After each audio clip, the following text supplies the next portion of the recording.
Okay, hello everybody. Thanks for being here for this early session.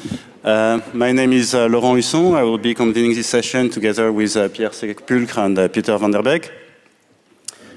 So this is a kind of a special session. It's a union session dedicated to the interplays between the solid Earth, the hydrosphere, atmosphere, and biosphere. So one could look at this session as a mere collection of unrelated topics, but I think it's much more than this, and it's trying to find the bridges between all the spheres. And we're really happy because this session is going to encompass all the topics ranging from solid Earth, ocean, atmosphere, and even biosphere. So we're going to start with by welcoming Jennifer McElwain, who's going to be talking about assessing biosphere feedbacks on Earth system processes.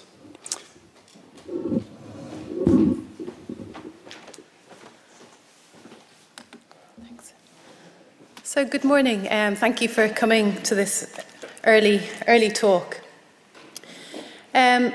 So what I'd like to look at today is the biosphere. And I think if we look at Earth system processes, I suppose from my own bias, being a paleobotanist, I think one of the biggest uncertainties in Earth system processes is within the biosphere. And the biosphere is at the interface between the lithosphere, the hydrosphere, the atmosphere. So, of course, it's hugely important.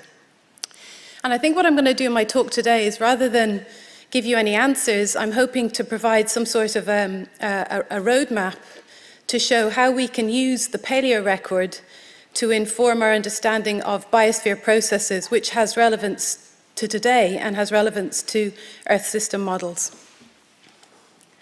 So what I want to particularly focus on are two aspects of the biosphere. Hydrological, the feedbacks of the biosphere on the hydrological cycle, by looking at transpiration, which is water loss from plant bodies. And if I have time, because I've rather too many slides, I want to also look at biogeochemical feedbacks. So how would changes in plant function influence biogeochemical cycling of nitrogen and carbon through the ecosystem? So looking at the effect of the biosphere first on the hydrological cycle. To put it into context, if we look at this very simple bucket model of the global hydrological cycle, precipitation in, annual evapotranspiration out equals runoff. So we can see here that, if I can use the pointer, how does this work? Sorry. Just press here. Okay, thanks.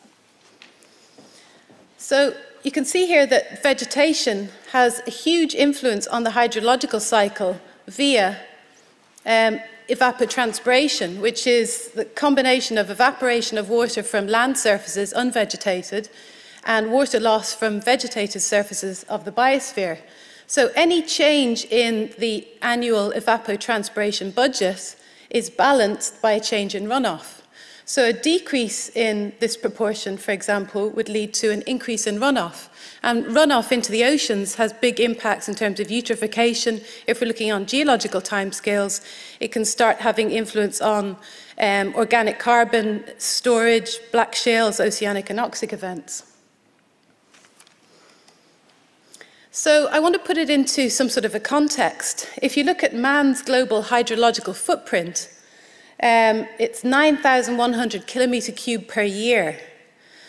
So even a 10 to 20% change in annual evapotranspiration is getting close to the magnitude of man's entire global footprint on the global hydrological cycle. So plants are important. I wanted to try and visualize what this looks like, so I've done a horribly simple visualization. That is a 9,000 kilometer cubed square on the global map, just to give you a sense of man's global footprint on the hydrological cycle. And what I'm suggesting from this model here is that a 10 to 20% decrease in transpiration of global vegetation, perhaps in response to increasing carbon dioxide, would have an equivalent effect on the whole transpiration cycle.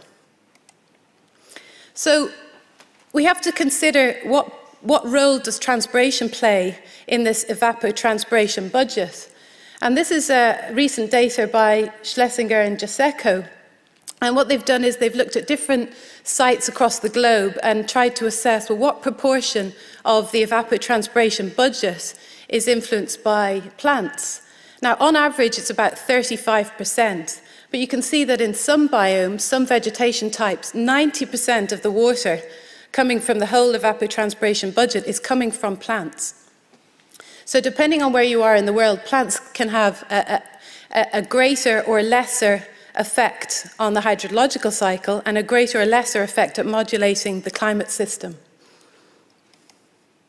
So how do we assess biosphere feedbacks on Earth system processes? And there are many different approaches, and really my talk today has a lot of modern data sets rather than geological data sets. So we can grow plants in simulated atmospheric chambers, plant growth chambers, where we alter the atmospheric composition, let's say to double ambient CO2, or a Mesozoic atmosphere or a Paleozoic atmosphere.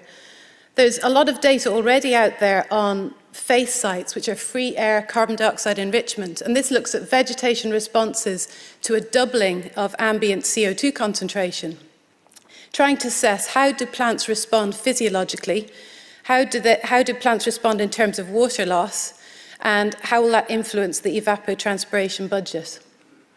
Another approach is developing paleo records, and in the paleontological record, of course, all we have is anatomy and chemistry. So we need to develop appropriate proxies, such as this proxy, GMAX, which is theoretical maximum stomatal conductance. It's basically a measure of the maximum amount of water that can be released from a leaf surface.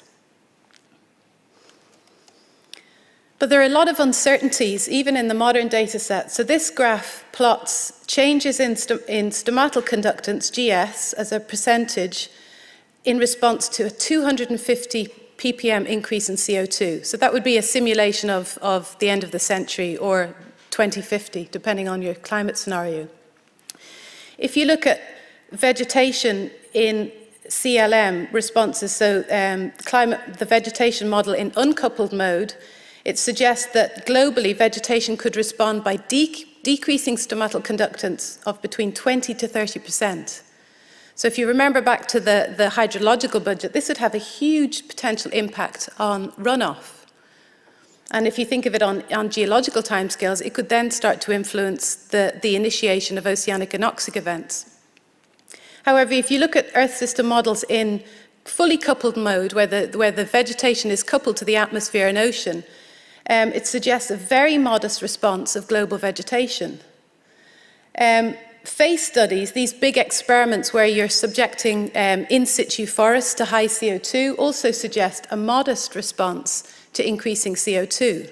So this would argue the biosphere has very little impact on these big Earth system processes. However, if you look at chamber studies, again, they're more in line with the vegetation model, suggesting 20% reduction in stomatal conductance, the rate at which gas can be exchanged between the biosphere and atmosphere in response to CO2. So there's huge uncertainty in the modelling data, the modern data, the experimental data, and I think as a community we have a lot to offer in terms of looking at paleo case studies to try and work out which of these is more likely.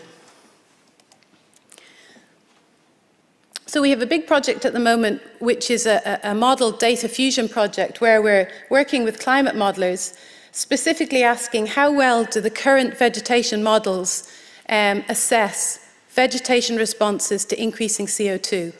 And is there a possible for physiological forcing of vegetation?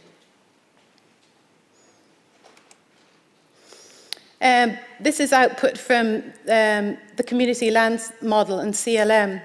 And you can see in response to an increase in stomatal increase in CO2, let's say a 700 ppm or 800 ppm increase in CO2, this plots the difference in stomatal conductance.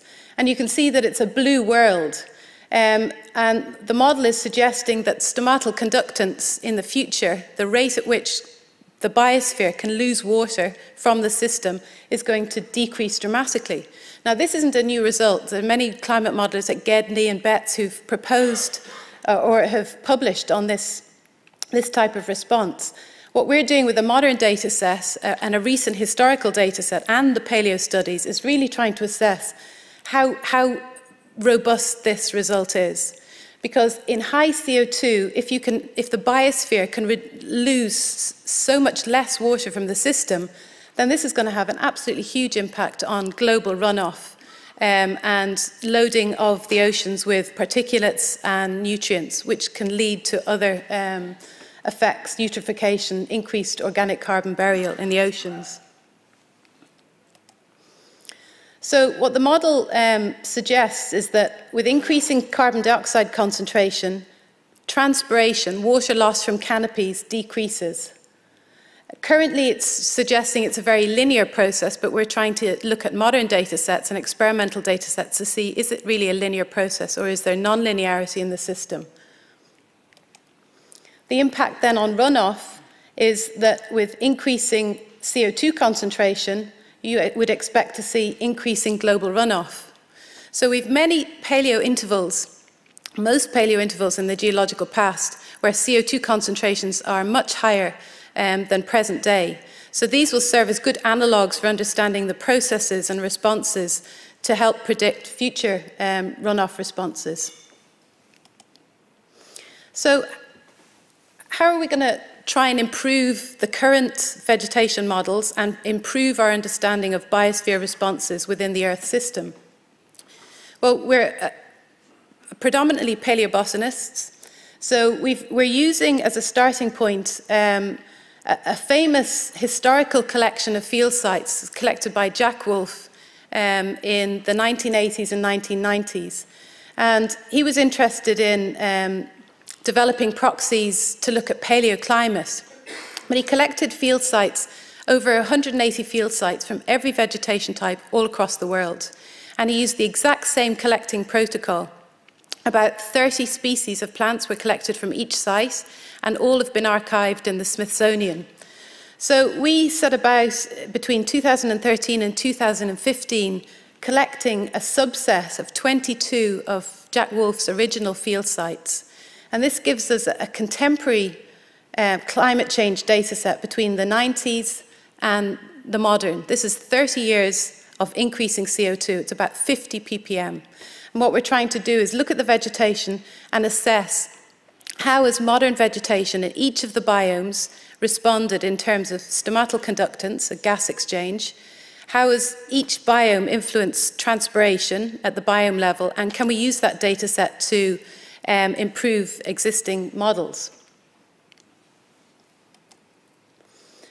So the data set, what's unique about it is that we've gone out and collected physiological data. And physiological data is notoriously, well, it's biological, it's notoriously noisy. So we've, once we find our field sites and our 20 to 30 species, we tag them and then track the physiological behavior of that leaf, of that plant, replicated by individuals, by species, by site. And we track the behavior of a leaf in response to light, relative humidity, temperature, vapor pressure deficit over about 4 to 5 days. This data set, and how are we measuring gas exchange? Well, we're looking at porometry. So we're measuring the rate at which carbon dioxide is being taken up and the rate at which water is being lost from the leaf. And we use porometry or infrared gas analysis.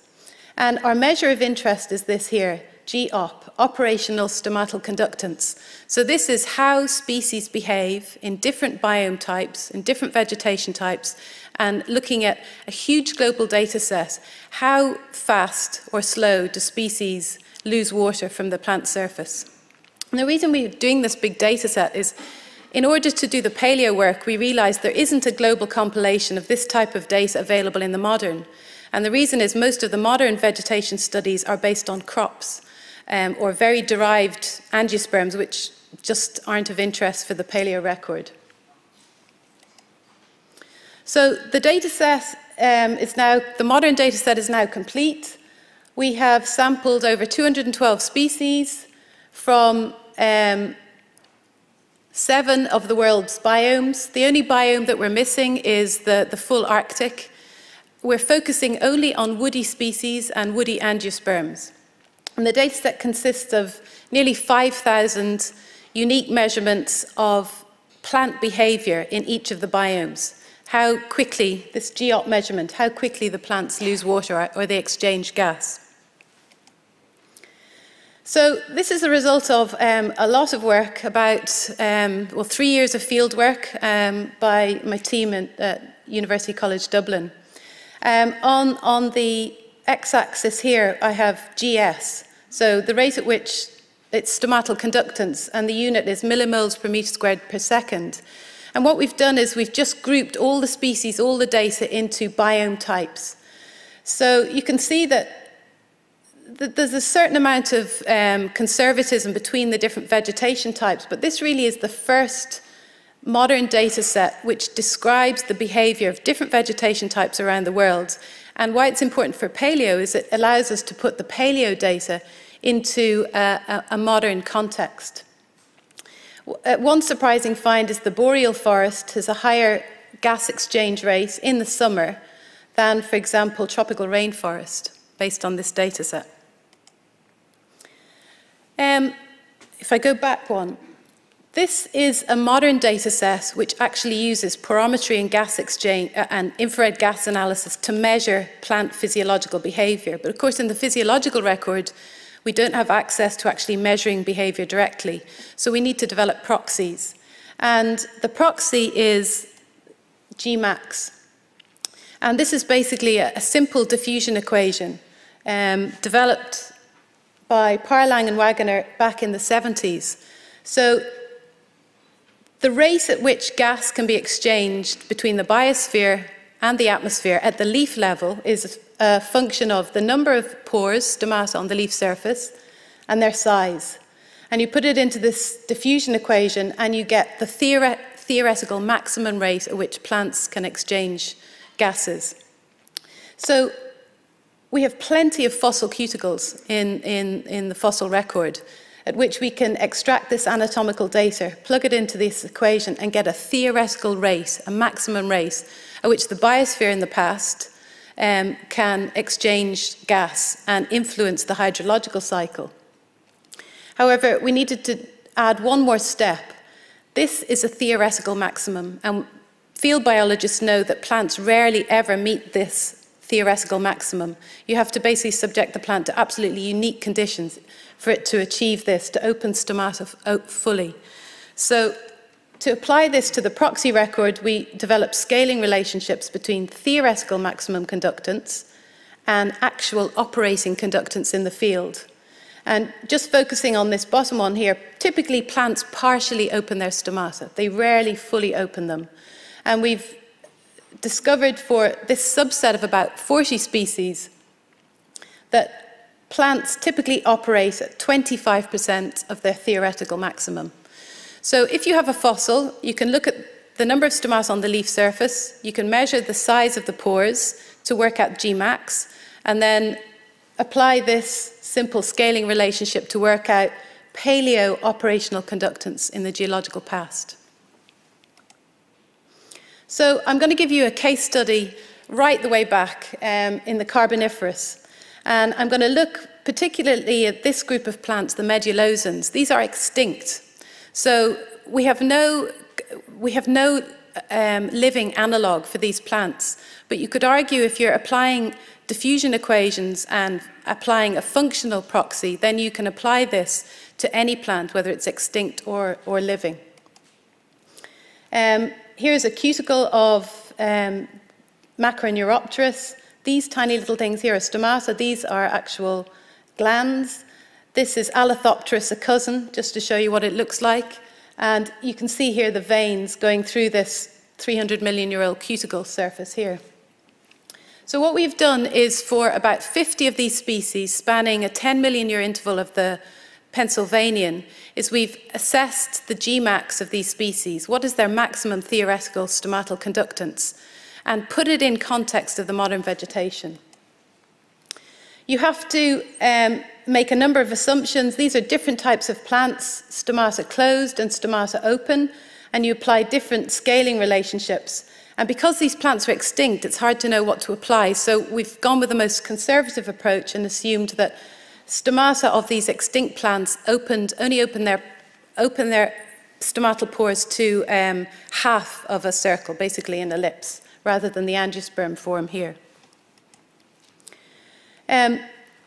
We've got two genera, and these are different scaling factors, and I'm going to plot a data set which applies the most conservative scaling factors. So here's the modern data set. This is modern vegetation, and this is Carboniferous vegetation. And this is really early data, and it's unpublished.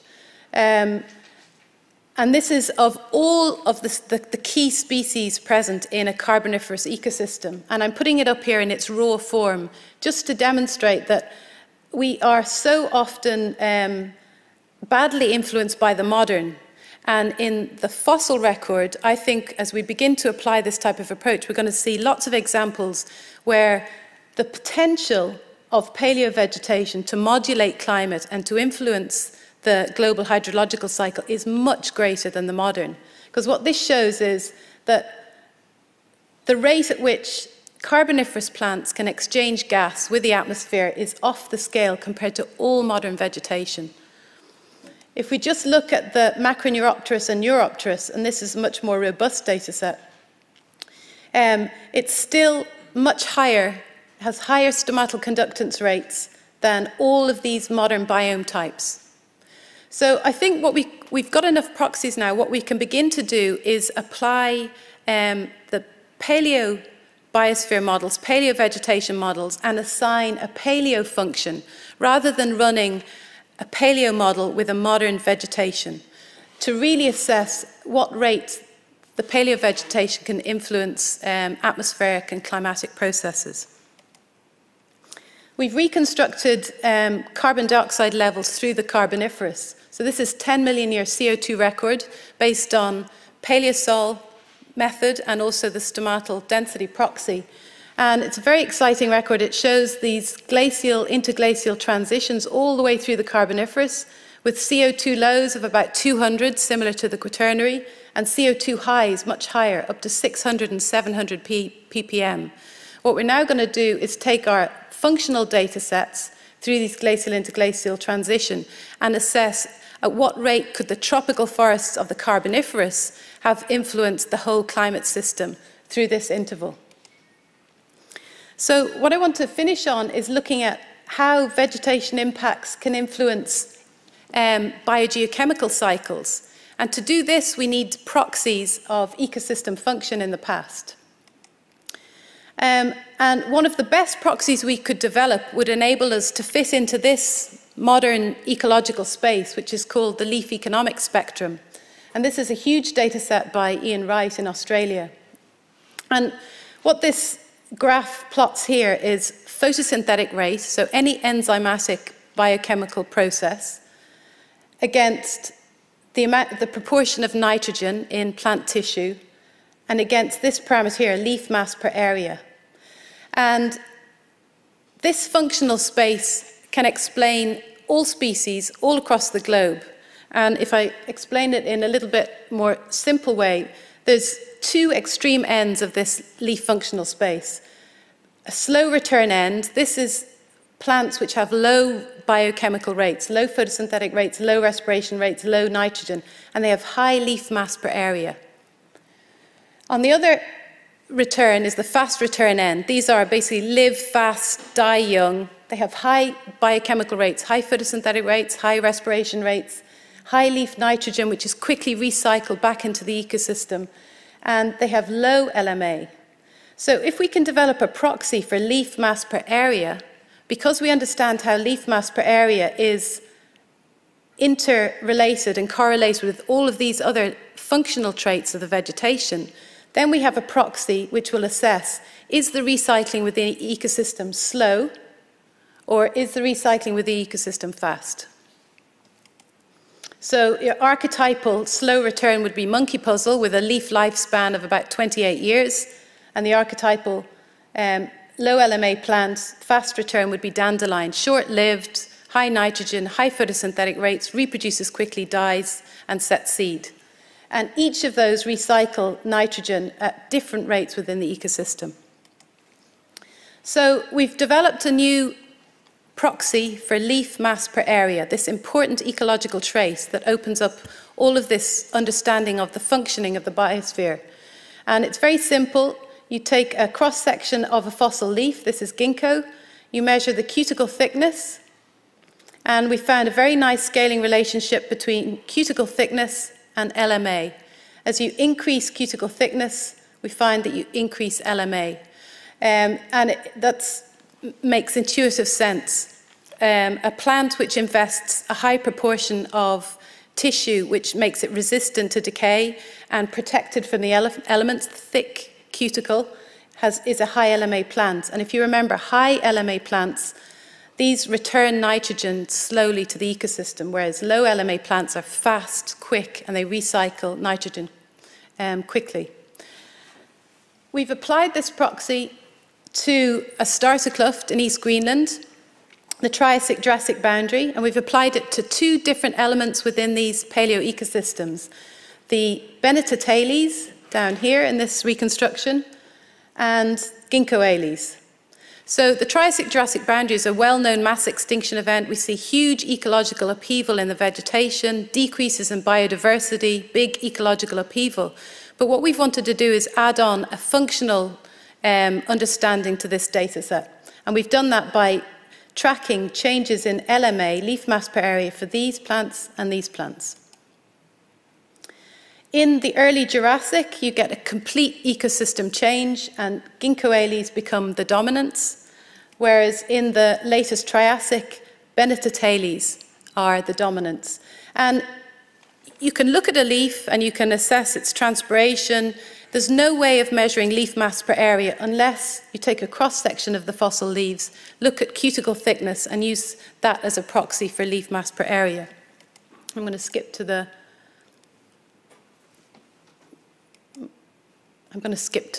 final data set.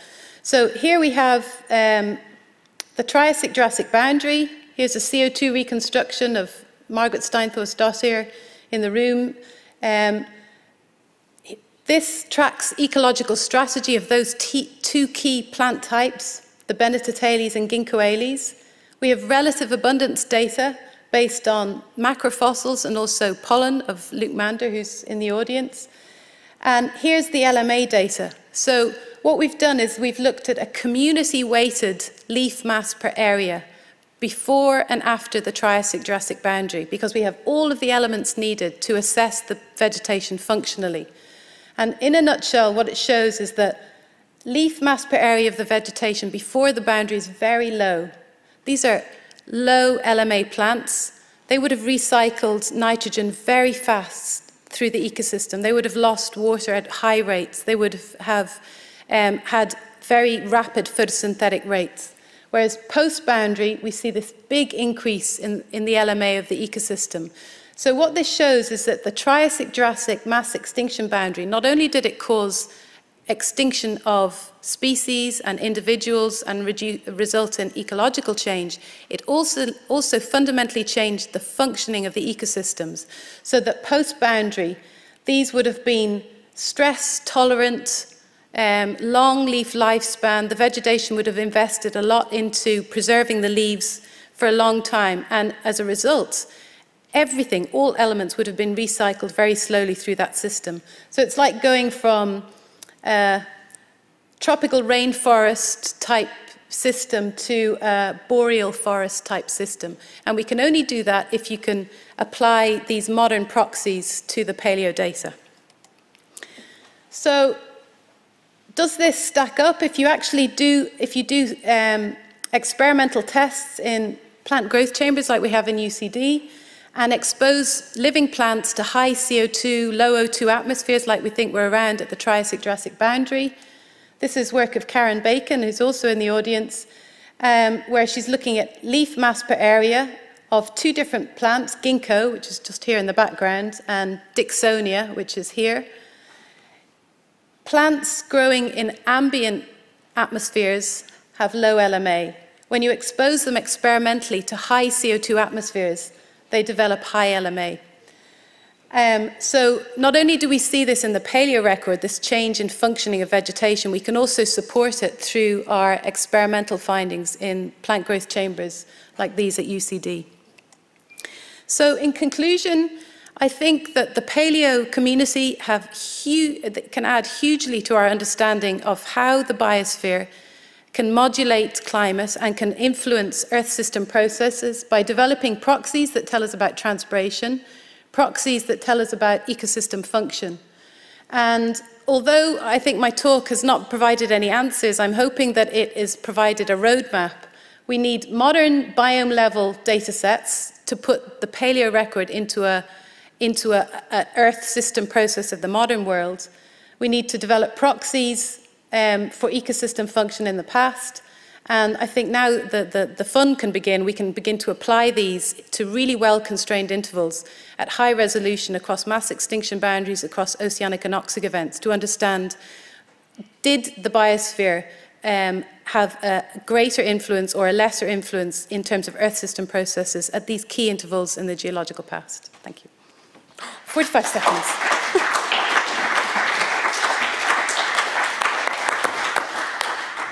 All right, thank you very much, Jennifer. We have time for a quick question, very quick maybe. Yep. Excuse me, maybe this will be an ignorant question, but yesterday I heard that the most dominant vegetation type on Earth today is maize. How would you put your study and your concept in this simple fact that we don't have natural ecosystems and what we are facing is a completely changed biosphere? So yeah, that's maize is the dominant plant in crop systems. It would be a low LMA plant, and it would have high photosynthetic rates, high transpiration rates, high gas exchange.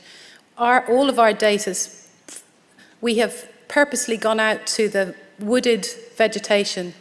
I don't know whether geographically it is the dominant. I haven't looked at crops in particular, but you could easily take crop plants. They are assessed as a plant functional type within the biosphere models, and they would be at the extreme end of the function in terms of low LMA. I suppose typically I'm always wanting to apply these to the paleo records, so we have not looked at the crop plants at all. All right, thank you very much. So it's time to move on to the next speaker, who's Carlos Jaramillo, who's going to talk about the evolution of the Isthmus of Panama, biological, paleoceanographic, and paleoclimatological implications. Carlos.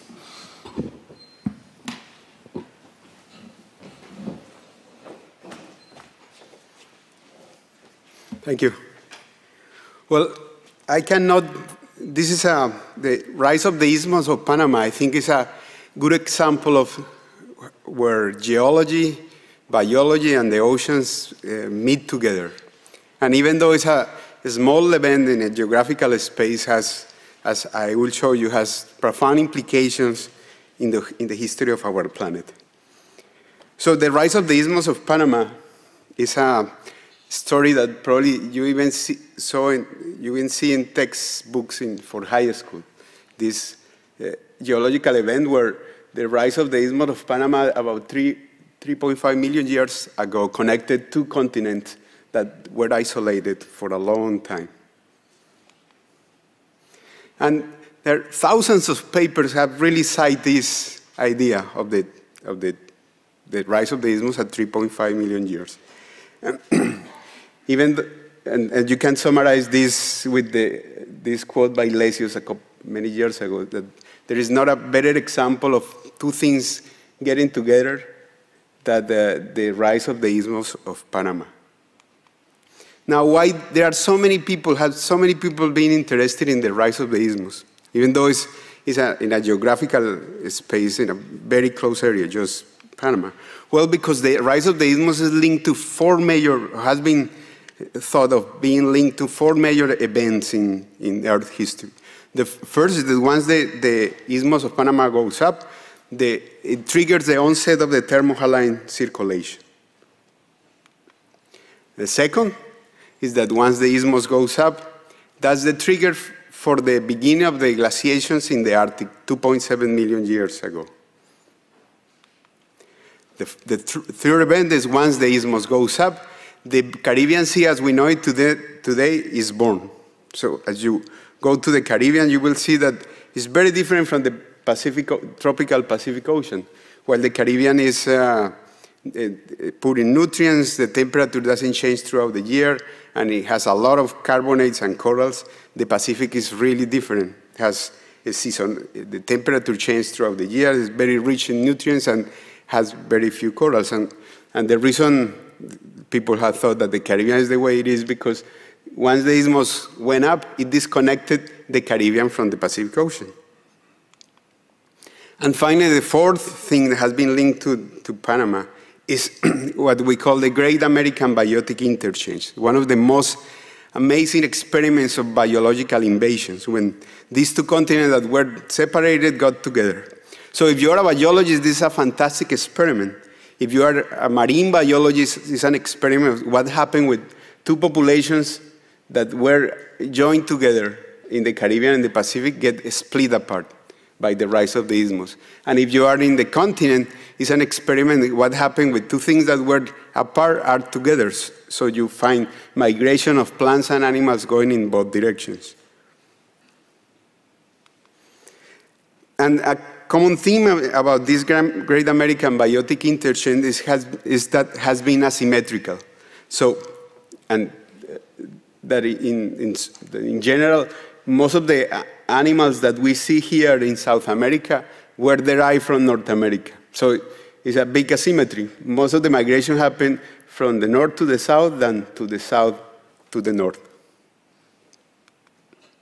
About 6 years ago, the country of Panama decided to expand the Panama Canal. And it was a major enterprise for Panama. It's a small country, only 3.5 million people. And this was a big investment, about $5 billion. And you can tell how Panama really loves geology because they decided to invest $5 billion in doing a geological cross-section from the Caribbean to the Pacific. And for us, it was an opportunity we couldn't miss. It happened once every 100 years that you can have something like that, 1 hour where we work. So we put together a big team of geologists to go to the field, and most of these places that you see in the photo are gone, either because the entire mountains were taken away, and that's where the new locks of the canal are, or because this is already covered with vegetation. So we have a small window to really use all this new information that was available to us.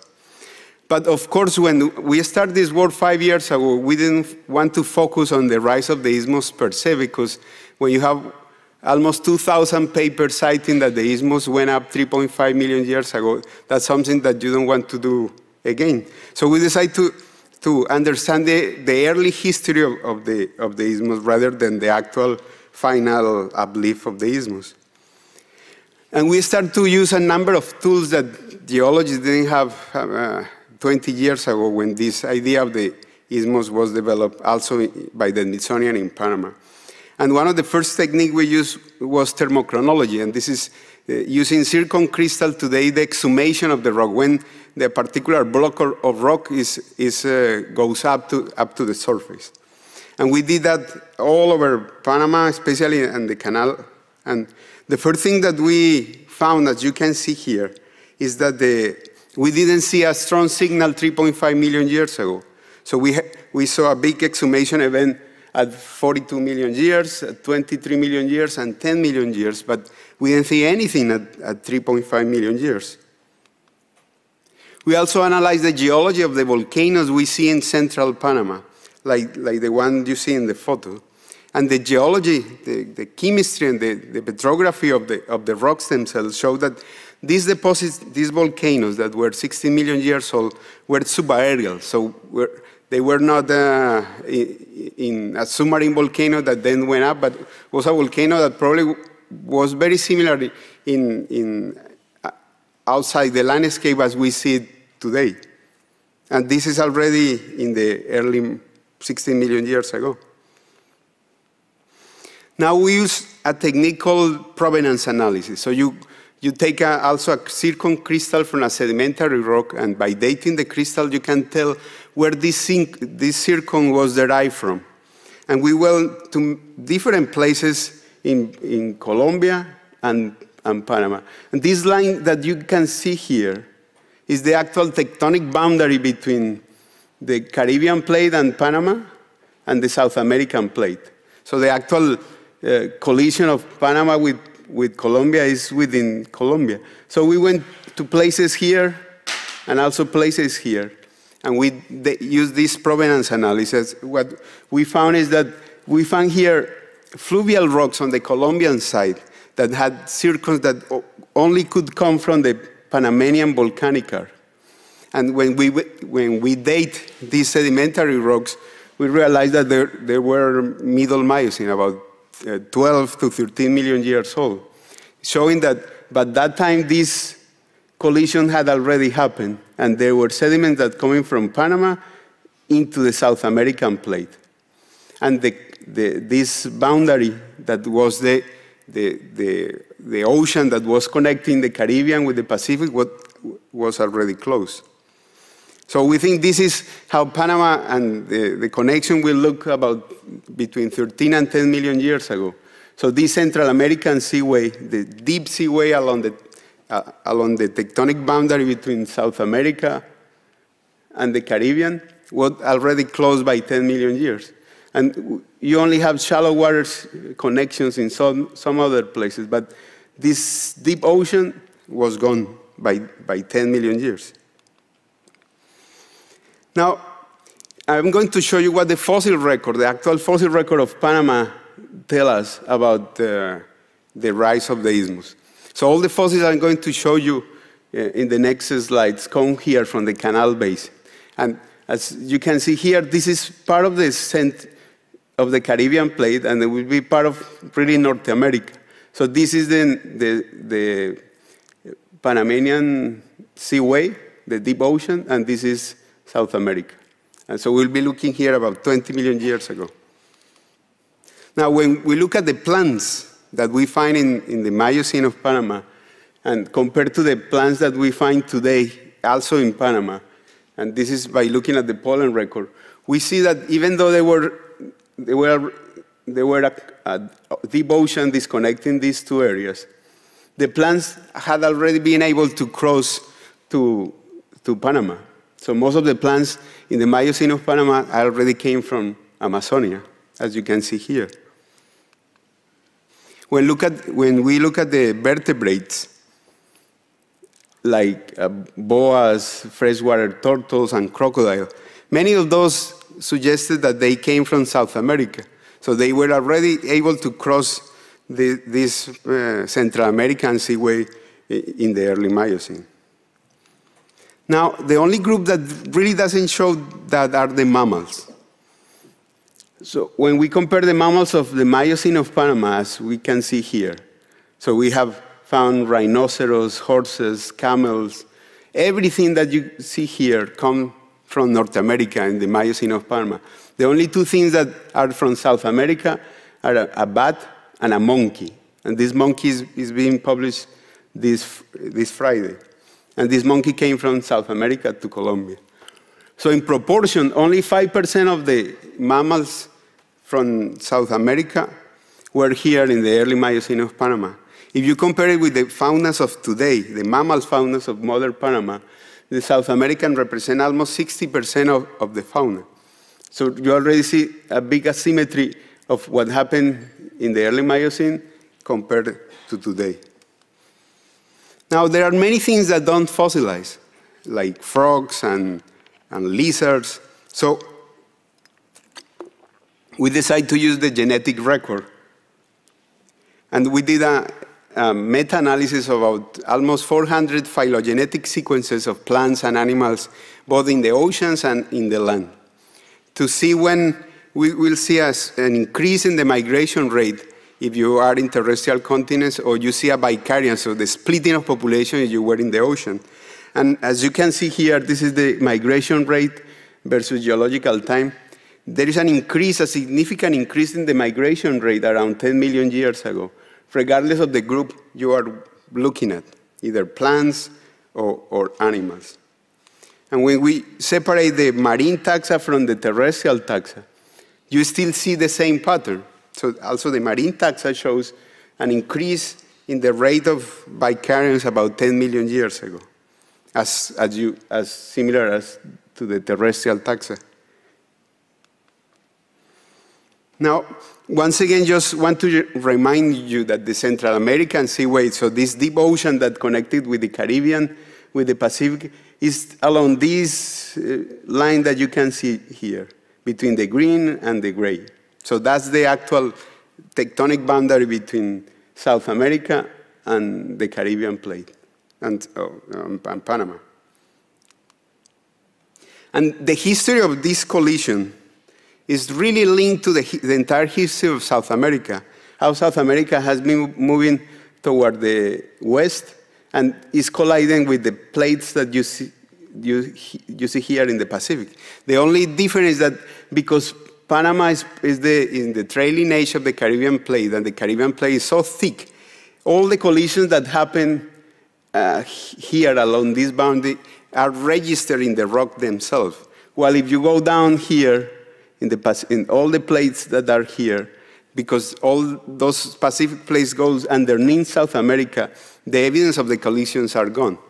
So everything, all the events that you see here are also seen in the entire South America at the same time.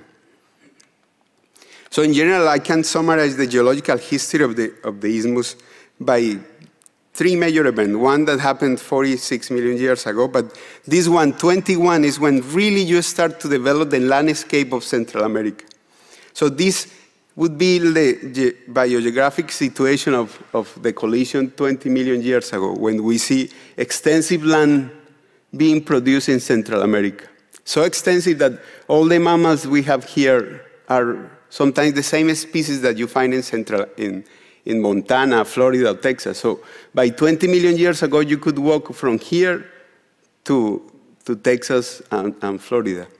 The Central American Seaway was about 200 kilometers wide.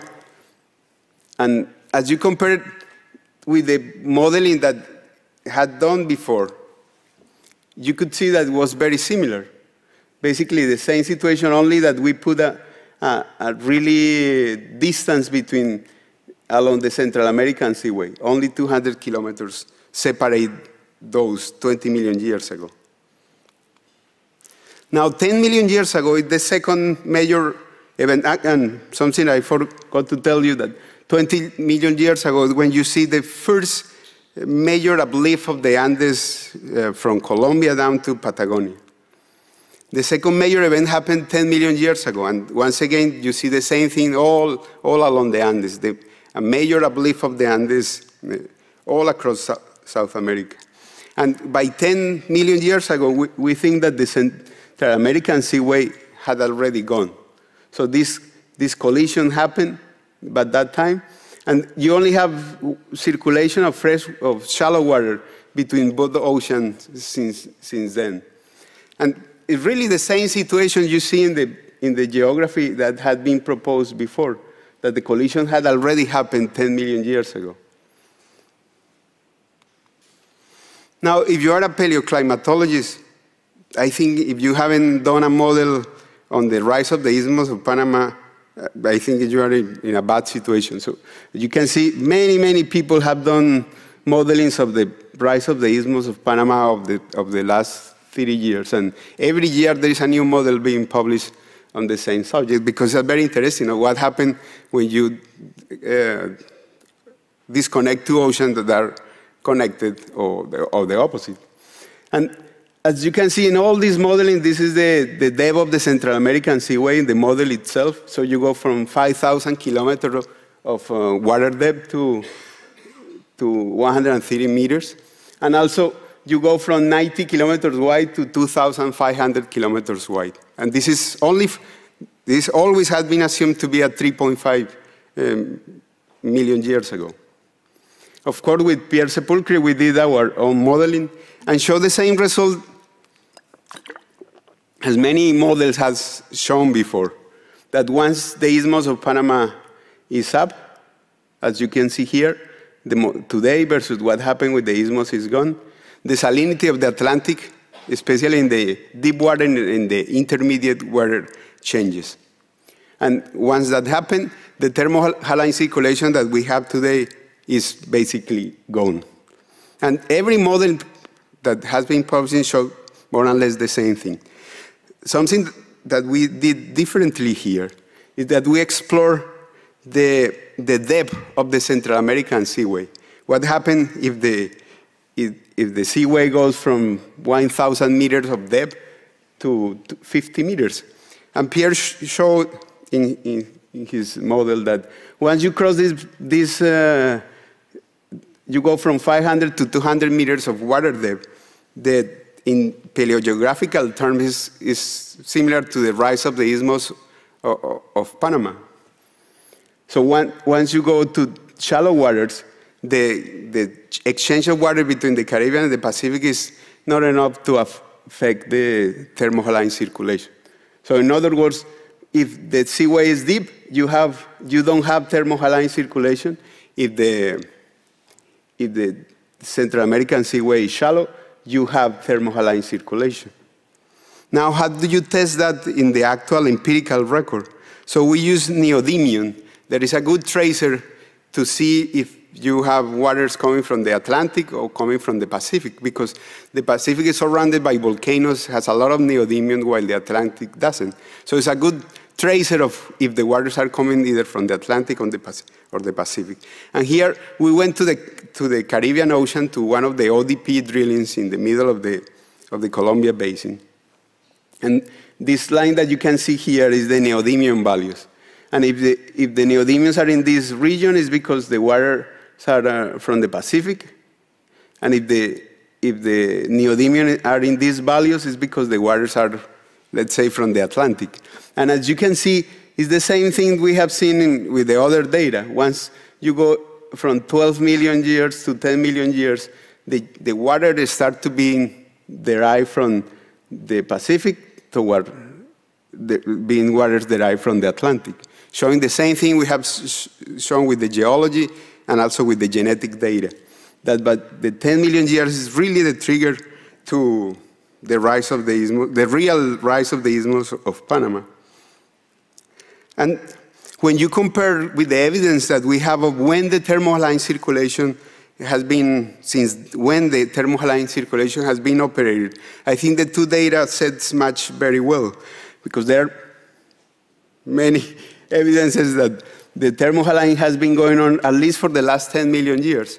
And there was always this connection. How come the Isthmus of Panama went 3.5 million years? Every model has been done indicates that once the Isthmus goes up, you have a thermohaline circulation. And however, the empirical data from the thermohaline circulation show that has been going at least for the last 10 million years. Now I think the connection between the two events are really linked to each other. However, there are still a lot of evidences that the salinity of the Caribbean increased about 4.2 million years ago. And I think you could explain that this by simple geostatic sea level changes during the Neogene. So we think that between 10 and 3.5 million years, just the simple variation of sea levels going up and down and small tectonic movements of Panama by 10, 15 meters will be enough to connect and disconnect the Caribbean with the Pacific over this period of time. But only shallow water and not a lot of water being exchanged between the two oceans. Not the 2.5 kilometers that many models had been assumed for 3.5 million years ago. And if that's the case, we don't see any connections between the rise of the Isthmus of Panama and the initiation of the glaciations in the Arctic. And we are not the first ones saying that. All of these papers over the past 7, 8 years have shown the same thing using different approaches, that the rise of the isthmus doesn't have to do a lot with the initiation of the glaciation in the Arctic. And the rise of the isthmus was probably the best candidate we have to explain why we have the climate that we have today. Now, the last link, as I told you at the beginning, between the rise of the isthmus is the Great American Biotic Interchange. But really, when you look at the literature, this gap has been derived from the mammals themselves. And the mammals is only about 0.02% of all the species that live in the Americas today. Only 1,400 species out of 500,000 species of vertebrate we see in the Americas. So the pattern, this Great American Biotic Interchange, is really a mammal pattern. As you remember from the beginning, the idea is that the North American mammals migrate faster and dominate the South American taxa, and this was because of the rise of the isthmus. But if you think about what really happened when these two continents got together, it's really an example of what happened when you connect biomes of different, similar biomes, but with different sizes together. So if you are living in a North American temperate biome, you will see that before the collision, the North American biome is really huge, all the savannas and temperate forests in North America, compared to the temperate biome in South America, that is Patagonia and the southern tip of South America, that is really tiny in comparison to the area of North America. The opposite happened if you compare the tropics. The tropics of South America are a huge area compared to the tropics of North America that would be between Panama and Mexico, the Central American Isthmus, a very tiny area. So if you just join these biomes together, just by simple population size, because the more number of individuals, the higher the ability to migrate to another place and they'll decrease the probability of extinction.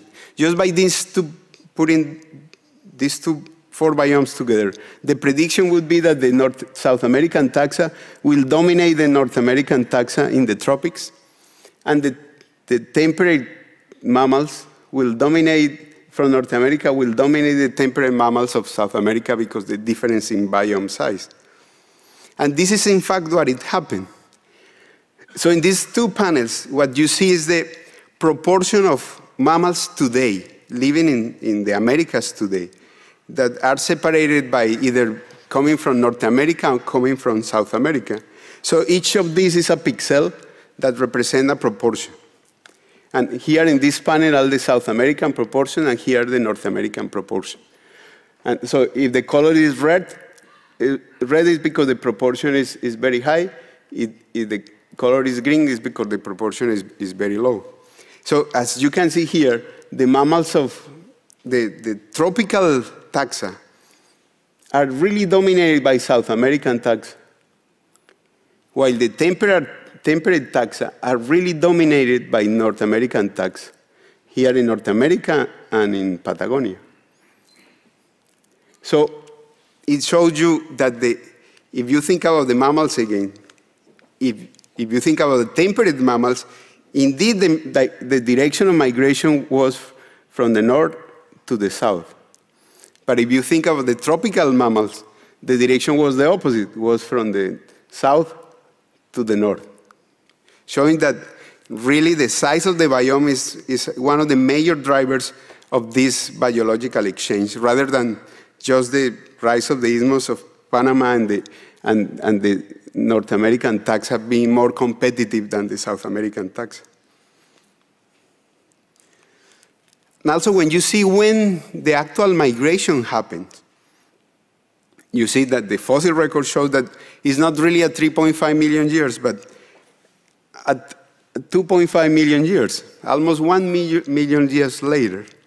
It's a paper that is I think was published last week, and shows how, so here are all the mammals, the proportion of mammals that had migrated in both directions. And as you can see here, the actual migration, the onset of the migration, the fastest migration happened at 2.5 million years, not before. Even though you still had the ability to migrate at least for the past 10 million years, but the mammals didn't. So we think that the actual drivers of the migration itself, rather than the rise of the Isthmus of Panama, are the combination of two elements. The Andes, that act as a corridor for all the temperate taxa of North America to reach temperate areas of South America. And also by the changes in biome distribution during the last 2.7 million years, the glacial, interglacial cycles. Perhaps during glacial times, the spread of grassland vegetation or scrubland or dry forest increases, allowing these North American taxa that were not adapted to tropical rainforests to move toward the southern tip of South America. And during interglacial times, the rainforest taxa moving into Central America. So the combination of the Andes plus biome is the actual driver of this great American biotic interchange in South America, in the Americas, rather than the actual rise of the isthmus itself. And finally, I think this example illustrates that every time you have the ability to collect more new data, especially using this fantastic engineered work of the expansion of the Panama Canal, you have to do it. Even though this 3.5 million year idea has been used for so many times, for so many people during almost 25 years, the new evidence shows that probably that's not the case. And we really need to reevaluate many of these, many hundreds of papers have been used this as a priori assumption that probably is not sustained by the geological data we have in Panama. So even people that you don't really need to work in Panama to have used these 3.5 million years. Just to finish, imagine you are working on a group of butterflies in Asia. And because the fossil record of butterflies is almost non-existent, you will have to calibrate your phylogeny, if you're a biologist, using any calibration points. And so then you will use the calibration of point of Panama. You have a butterfly in Panama, another in Colombia. You know that they split 3.5 million years ago. And then you will use the rate of molecular change in your group in Asia. And that's how this 3.5 million years has been replicated worldwide. And as I told you, that we have to think about that again. And once again, show you the power of field work, something that we will never go away. Thank you very much for your time.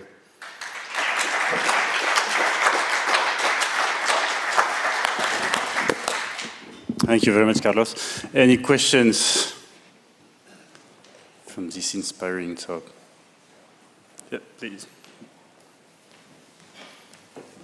Hi, fascinating talk. Kerim Nisanjolo from University of Bergen. You maybe mentioned it, but it's still a bit unclear to me. So the isthmus shoaled about 10 million years ago, but the interchange didn't occur before about 2.5 million years ago. And what's the reason for that? And also in terms of other type of exchanges and more related to ocean and ventilation, there must have been large changes also before that that maybe would be nice to hear a little bit more about. Yeah, so for the mammals is when we see that the interchange started 2.5 million years ago. But for many other groups, since 10 million years, you see them going back and forth. So this 2.5 million years is only for the mammals. And as I show you, it's really driven not by the rise themselves, but I think by the beginning of the glaciation, interglaciation cycles. It's really a Pleistocene phenomena linked to glaciation, interglaciations. And so between 10 and 3.5, we still think there are shallow water connections. Sometimes it will be disconnected as sea level goes up, as sea level goes down. And sometimes you will see connection as sea level goes up, or there is a new fault, and you will have a 20-kilometer wide channel connecting the Caribbean with the Pacific. Yeah, but I think in terms of volume of water, at least the deep and intermediate water connection is gone by 10 million years. And the third question I forgot already. But All right, thank you. Unfortunately, it's time to move on to the next speaker. Thanks very much again, Carlos. The next speaker is going to be Henrik Svensson and co-authors on the role of igneous and metamorphic processes in triggering mass extinctions and Earth crisis.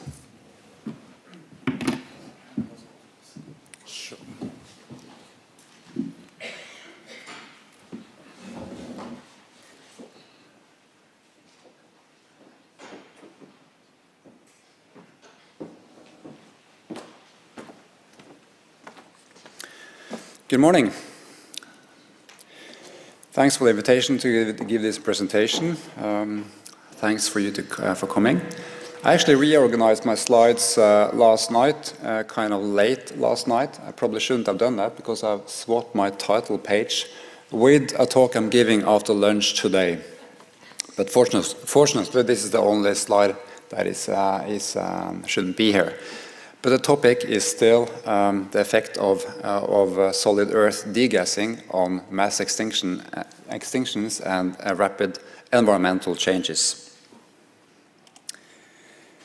Okay, this is one of my favorite animations. It was made by a former colleague, Galen Gisler, and it shows the kind of consequences of the impact of forming the Chicxulub structure in Mexico about 65 to 66 million years ago.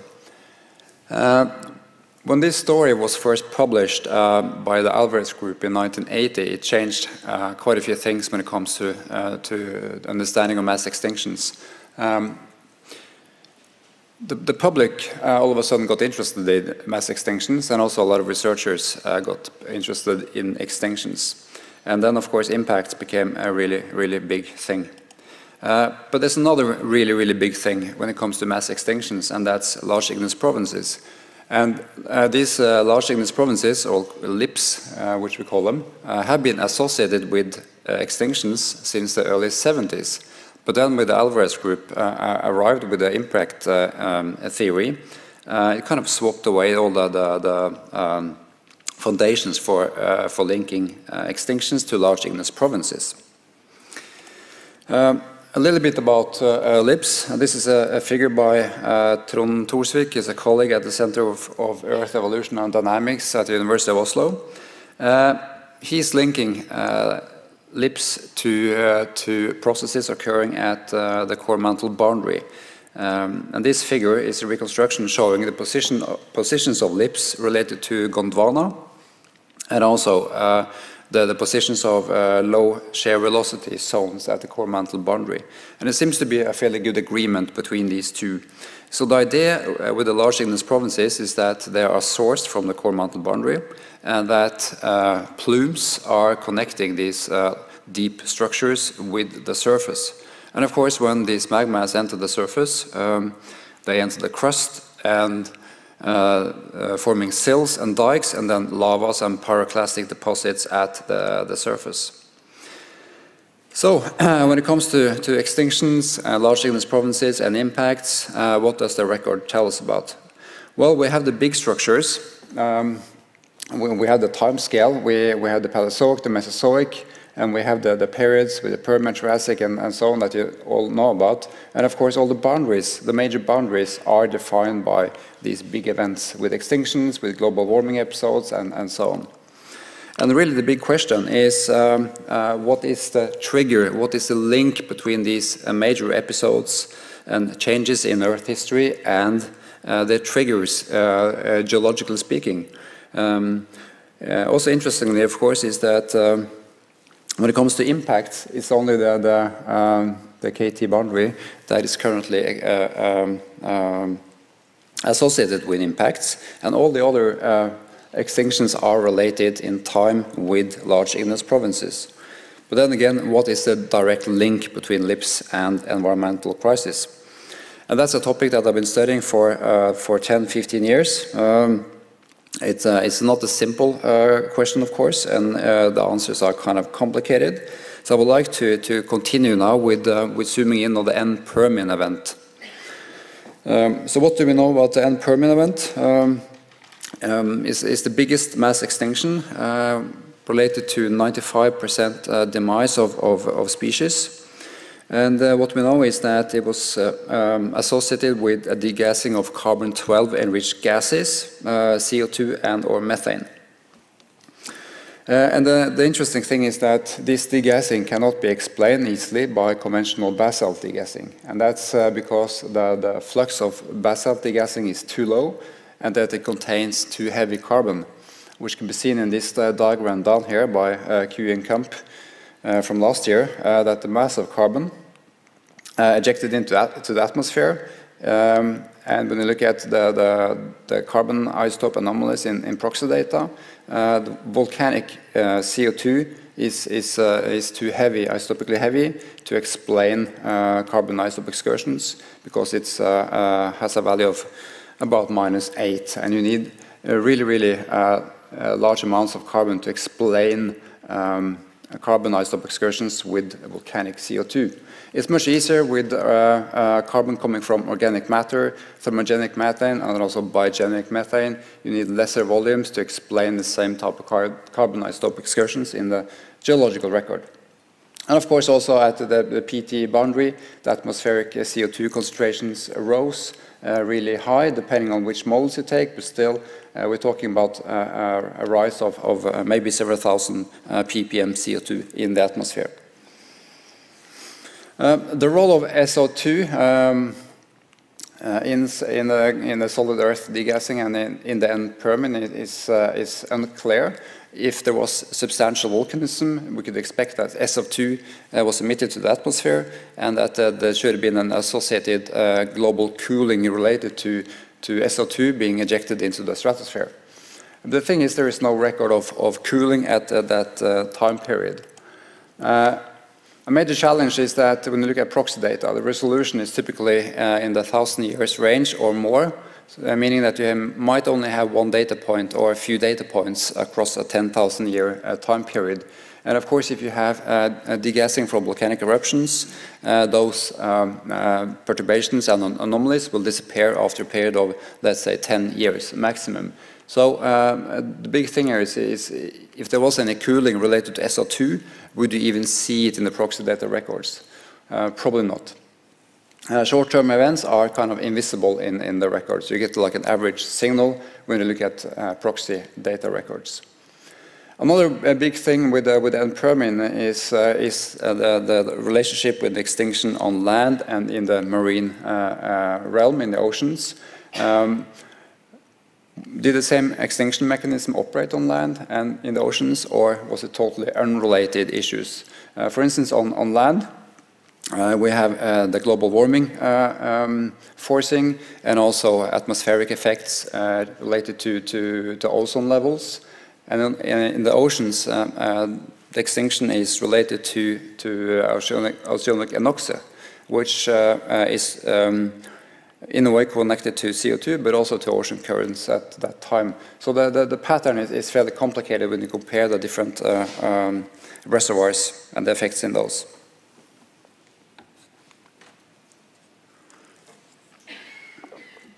So I said that the volcanic CO2 degassing cannot really explain proxy data, but I would like to stress that there's a couple of models available that might provide answers to why volcanic eruptions, let's say basalt degassing, also could have resulted in higher CO2 outputs, and also other gases like HCl. So this is a model by Sobolov et al. From 2011. And what they really suggest is that, based on the N-Permian case and the Siberian traps large Ignis province, they claim that recycling of CO2 and HCl from altered oceanic crust in a mantle then contribute to the degassing, and that can explain the extinction, then purely by looking at the volcanic system, the basalts and the basalt degassing alone. And this has recently been followed up by a publication this year by GUE et al. And they suggest that recycling of CO2 and SO2 from what they call a thermal erosion of the lower lithosphere. Mainly, in a way, a fairly similar process to the Sobolov et al. Suggestion, but that recycling of crustal material can explain higher CO2 degassing and SO2 degassing compared to a normal basalt type of degassing alone. So these are the ideas are interesting. If you look at the basalts in the province itself, this is a map of East Siberia. You see the province, the volcanic province. In red, it's sills, part of the sub-volcanic plumbing system. And in purple colors, it's pyroclastic deposits and these lava flows, the flood basalts. So the idea is that with these recent publications that degassing from the basalts alone maybe could have triggered the extinction. We do find fairly substantial thicknesses of basalts in the province. Thickest in the Maimecha area up here. So it's about 2.5 kilometers preserved of lavas. In the Norilsk area, which is in a little bit further west, we have about 1 kilometer of preserved lavas present. And then we have the paleo landscape that these lavas were erupted upon. So to summarize that part, there is ideas out there that still the basalts can explain the extinction at the PT boundary. So I want to move on to a topic then which has been my contribution into this story, and that's solid earth degassing from the sedimentary basins affected by the large igneous provinces. So if I go back one slide, I mentioned the sediments. We see all the sills in Siberia, and this is kind of like a schematic cross-section across Siberia or any other type of volcanic basin, as we call them. So volcanic basins, they contain a lot of sills and placed into the normal sedimentary strata that we find in basins. It can be shales, it can be evaporites, sandstones, etc. And the idea is that the portion of the large igneous provinces being placed in sedimentary basins generate a lot of heat. When they cool, they heat the sedimentary strata, and metamorphic reactions and degassing from the sills contribute to overpressure, and that overpressure generates gas venting to the paleo surface, forming craters, pipe structures, etc. And this is, of course, in addition to the normal basalt degassing that happens at the surface. So we find pipe structures in sedimentary basins that are related to large igneous province sills. We call them, it's breccia pipes, diatreme, hydrothermal vent complexes, and also ranging into what we call phreatomagmatic complexes, where the magma has interacted with shallow groundwater. So this is it's kind of like it's a complex picture of what happens when a large igneous province enters the crust, the upper crust, and sedimentary basins. So my role in this is to look at, try to look at the bigger picture of the volcanic, but also the sub-volcanic aspects of large igneous province formation. Okay, so when it comes to this, the sub-volcanic part in the Siberian traps, it has been suggested that the sub-volcanic part, that is the sills, is directly responsible for the mass extinction at the PT boundary when it comes to the continental part, the land part of the extinction. And the suggested mechanism is that metamorphism of evaporites, which of course are vast reservoirs of halogens and sulfur, led to the formation of halocarbons, and ejection of halocarbons into the atmosphere led to ocean depletion and an extinction on land. And this is supported by findings of mutated pollen, of spores, by many researchers, including people here in the audience. And this is summarized on this figure by Black et al. From 2013, which they modeled output of halocarbons into the atmosphere and looked at the atmospheric chemistry effects of ozone. So what is plotted here is ozone depletion, so the darker colors, the lesser ozone in the atmosphere. And this is then coupled with what is known from the proxy data record with mutated pollen plotted here as dots. So it's a fairly good agreement with degassing from evaporites, the ozone destruction, and then mutation of pollen at the end Permian.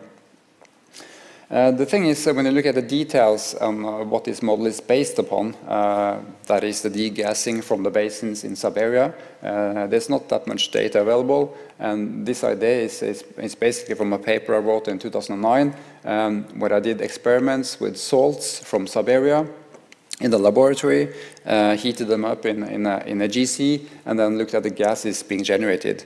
And it was actually a lot of halocarbons being generated in these experiments, supporting that this is a feasible mechanism to explain the continental extinction. But if you look at the data behind that, it's poorly constrained, and we need more, let's say, a better understanding of the cells in the basin to be able to really constrain the model. And that's what also part of this presentation will go into. We can zoom in a little bit on the Siberian traps and the formation of the Siberian traps and how it links to the extinction models suggested. So this is a time model of the Siberian traps and how it developed together with the carbon isotopes from the same time, and the time model is from Burgess and Bowring last year. So what we see is that in Siberia, the explosive volcanism from the basalt started about 252.3 million years ago, and then shortly after, shallow sills placed in the sedimentary strata lasted until 251.4 roughly MA. And this corresponds fairly well to both the extinction intervals. This is the main extinction interval, and then the carbon isotope anomalies. And as we see here, there's a near perfect agreement between the carbon isotope excursion at the PT boundary and then the intrusive magmatism with the sills, etc., in the basins in East Siberia. So this supports the idea that the eruptions, the early eruptions and the sills contributed to the extinction, and also the carbon isotope anomalies seen in the proxy data record. The same pattern is also probably present for the Triassic-Jurassic extinction. So this is data from Blackburn et al. Just a few years ago. So what we see in this diagram is a reconstruction of the Central Atlantic Magmatic Province. It formed 201.5 million years ago, and it's the main explanation for the Triassic-Jurassic extinction that we heard also one of the previous speakers talk about. So the message from this study is that zircon ages from sills from various places in this province correspond nearly perfectly with the extinction interval at the Triassic-Jurassic boundary, also stressing the importance of this subvolcanic part of the large igneous province. So the sills, the metamorphism, and the pipe degassing. But still, these aspects of the camp volcanism and the Triassic-Jurassic are not really fully explored. But we have some new results also from studies, for instance, in Brazil. So I encourage you to come to the session that we have after lunch, where some of these details will be presented. So I've been talking about sills, the subvolcanic plumbing system of large igneous provinces. So what do these rocks actually look like? So this is an example along one of the major rivers in East Siberia. We went there last time in 2010, and what we see here is a stack of sills. It's a thick one here, a sill here, a third up here, and a fourth on top. And in between there's sedimentary rocks, and the black layers are coal and metamorphic coals. So this is a fairly typical scenario. There's a huge stack of sills. We find them everywhere. This is a different location. This is the so-called Brodsk sill in the southern part of the province. This is my colleague Sverre Planke for scale. And this sill is vast. It's really thick. It's about 200 meters thick. And the age is it has been dated, and it's part of the Burgess and Bowring paper. As I mentioned earlier, it was emplaced and formed at the same time as the carbon isotope excursion at the PT boundary. So this is what the sills typically look like in the field. Some of the key questions which I think are remaining in order to understand the link between the Siberian traps and the end Permian extinction is the actual seal thicknesses and volumes that we find in the basins. Because if you look at the literature available, there's actually not that much data around. The Russians, they have drilled everything. They have seismic data, etc. They have a course, but it's so difficult to get material from them. So we don't really know that much about seal thicknesses and volumes, and this is really crucial if we want to understand the metamorphic effects on the basins. So we also need to understand better the processes in the contact areas, especially when it comes to the carbon budget and how much carbon was formed and how much carbon was degassed. We need to understand how much SO2 and halocarbons also were emitted, and this is a major uncertainty. Because also, as I mentioned earlier, in particular with the SO2, there's not really anything in the proxy data that can tell us anything about the SO2.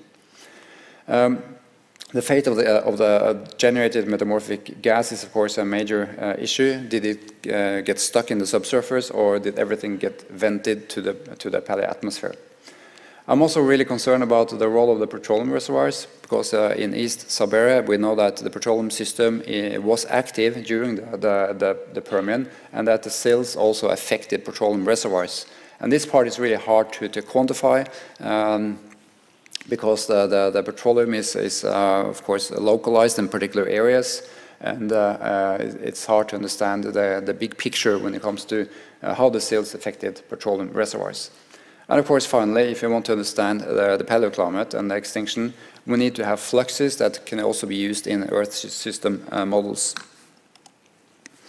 So I want to show you a little bit about the geology of East Siberia. Again, we have the silts in red, and we have the lavas in purple colors, and also pyroclastic deposits. The black dots are pipe structures. They are degassing structures up to a kilometer in diameter. And I think this is one of the links to understand the relationship between the Siberian traps and the end Permian crisis. Because we have all the silts, we have the gases generated in the contact areas, and then we have the degassing pathways that we can actually study in the field, and we can say something about them. When it comes to the silts in the subsurface, we have the outcrops, but the outcrops are not that great, mainly along the rivers. But we do have some seismic profiles and some borehole profiles. For instance, this one from Kontorovich, showing the silts in black, and the symbols here, the Cs, represent evaporite deposits. So it's a vast reservoir of evaporites up to 2 kilometers in thickness, and the silts are then placed into these evaporites.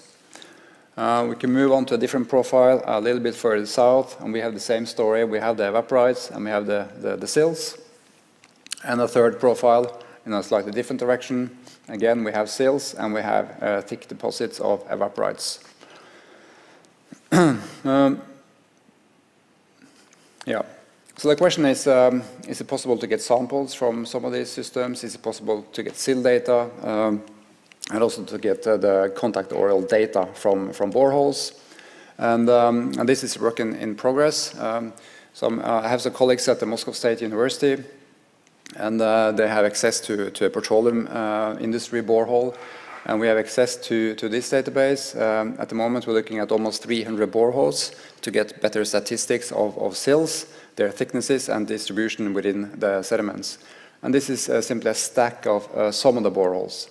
So what you can see immediately is in green colors is the evaporites, and in red is all the silts. So basically the silts are everywhere, probably representing a volume greater than the lava volume in the Siberian traps. We also have done statistics on this and looked at where the silts are thickest and so on, and the message here is that when you look at thicknesses of individual silts, versus the sediments where they are emplaced in. We have the Cs again, which is the evaporites, and this is also where we have the thickest silts. Thicknesses in some places in the north up to 120 meters thick, and then other places more central in the basin, also in the same evaporite intervals, we have silts more than 250 meters thick. And what we also know from studies of contact metamorphism is that if we have a sill of 250 meters thickness, there is a contact areal above and below of roughly the same thickness. So a sill of 250 meters can be associated with 500 meters of metamorphic sediments. And when we look at the scale of the basins in East Siberia, the volume of metamorphic rocks becomes really big. This is one of the cores that we have gotten from boreholes, and just to show you what these sills look like and the evaporites. So what we see here is the direct contact between a sill. The thickness of this particular one is about 200 meters.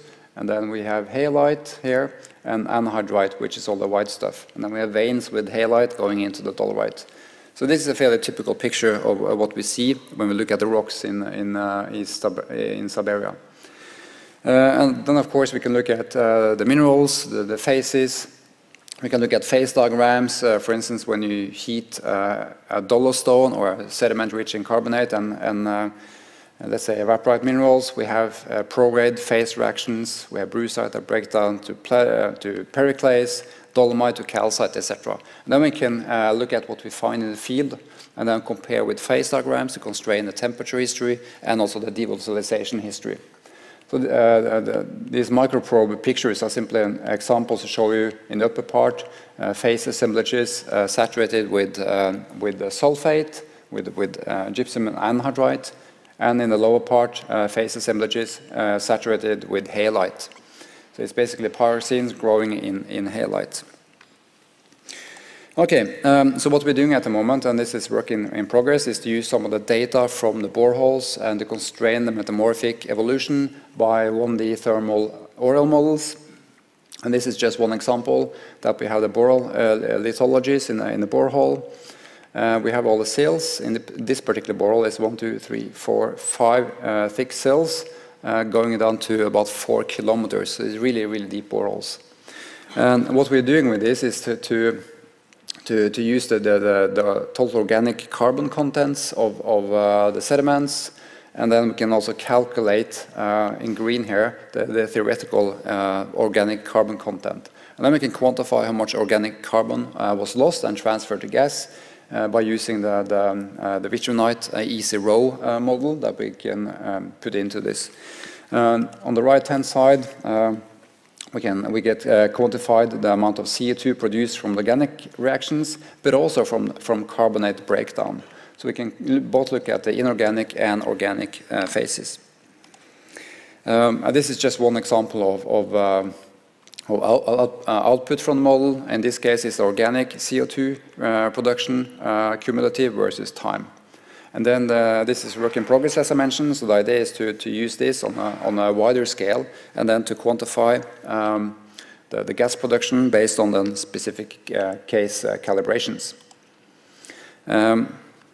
One important thing is that when it comes to the production of CO2, the organic phases are much more important compared to the carbonates.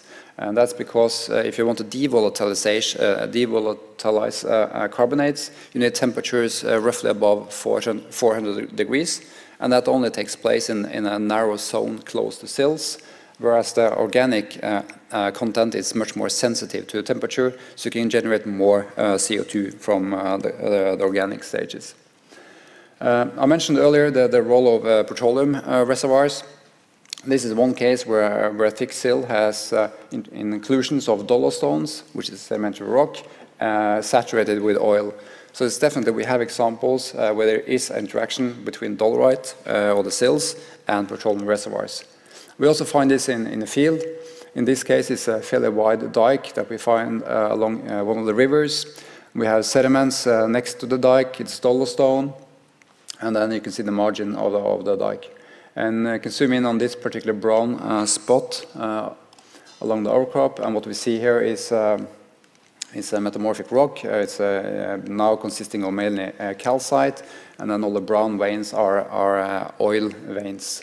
So it's a system where there's a lot of heat providing, heating the sediments, and then it's kind of like a natural fracking system, and then oil is moving into these hot oils and also being devolatilized. To summarize some of the effects on the sediments, If there's coal in the basin, which is the case in East Siberia also, we get CO2, we get methane and CO2 from shale. If you have sandstones or clastic deposits with clays and so on, it's mainly water being released. Evaporites is a range of gases, CO2, SO2 and methane. And then we have the limestones generating CO2. And in case of petroleum system being heated, we have methane, CO2, but also maybe higher hydrocarbons. I would like to, I'm getting towards the end here, but I would like to also stress that why we think this is important on a global scale, and that's if you look at the carbon budget on Earth, it's actually maybe as much as 100 million gigatons carbon stored in sedimentary rocks, and that's a vast reservoir. So what I'm suggesting here is that the sills and the pipes is a fairly rapid and efficient way of transferring some of the carbon stored in sediments directly into the atmosphere. The degassing pathways are pipe structures. I mentioned earlier all the black symbols on the map, which are pipe structures, and they look like this. This is from a compilation some years back from Russian workers. We see huge pipe structures rooted in kind of like mini magma chambers within evaporites in the basins. So these probably acted as efficient degassing pathways, and also probably really explosive, delivering the volatile loads into the stratosphere. Some of these structures are currently mined, like in this case.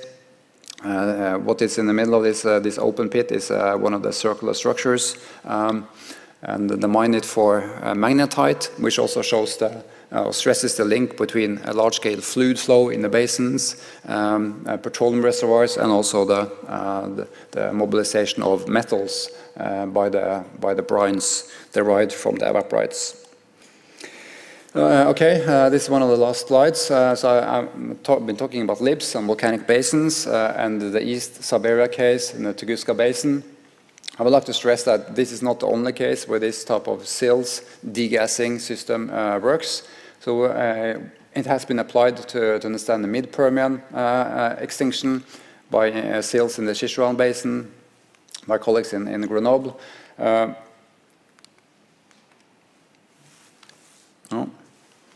Something happened. Then Permian, yes. I mentioned the end Triassic with the basins in Brazil. We have also used it to understand the Tuarsen event in the early Jurassic by the Karoo Basin and the sills there.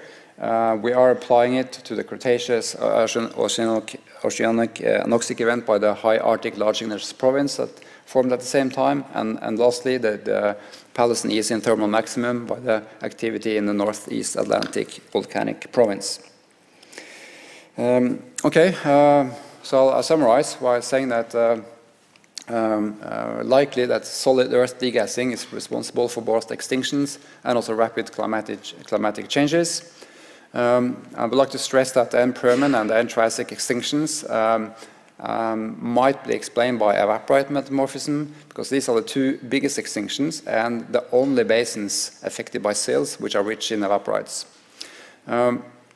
We need rocks with really high carbon contents and maybe also petroleum contents to explain the carbon isotope excursions that we see in the proxy data records. The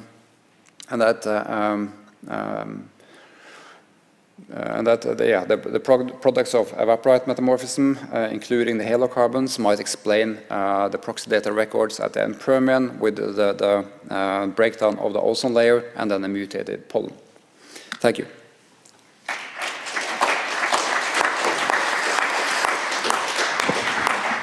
Thanks very much, Henrik. We're running late for the coffee break, so maybe just one quick question, or coffee break, up to you.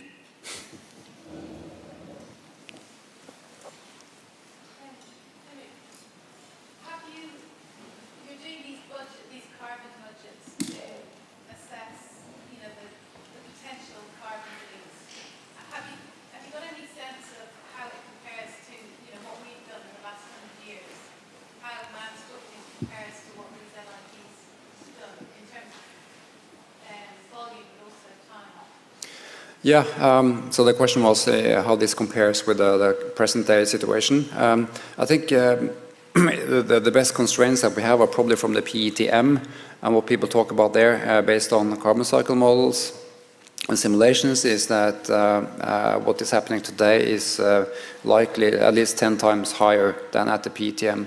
And the PETM, of course, is one of the most serious warming episodes that we know about.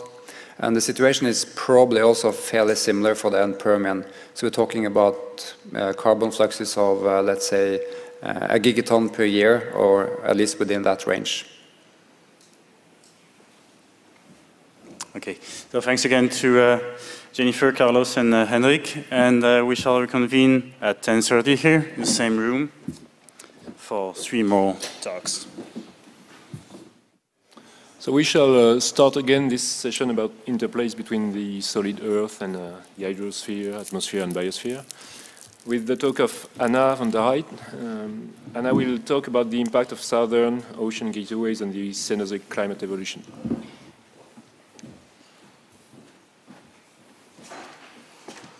Okay, well, thank you for inviting me here to this very nice session.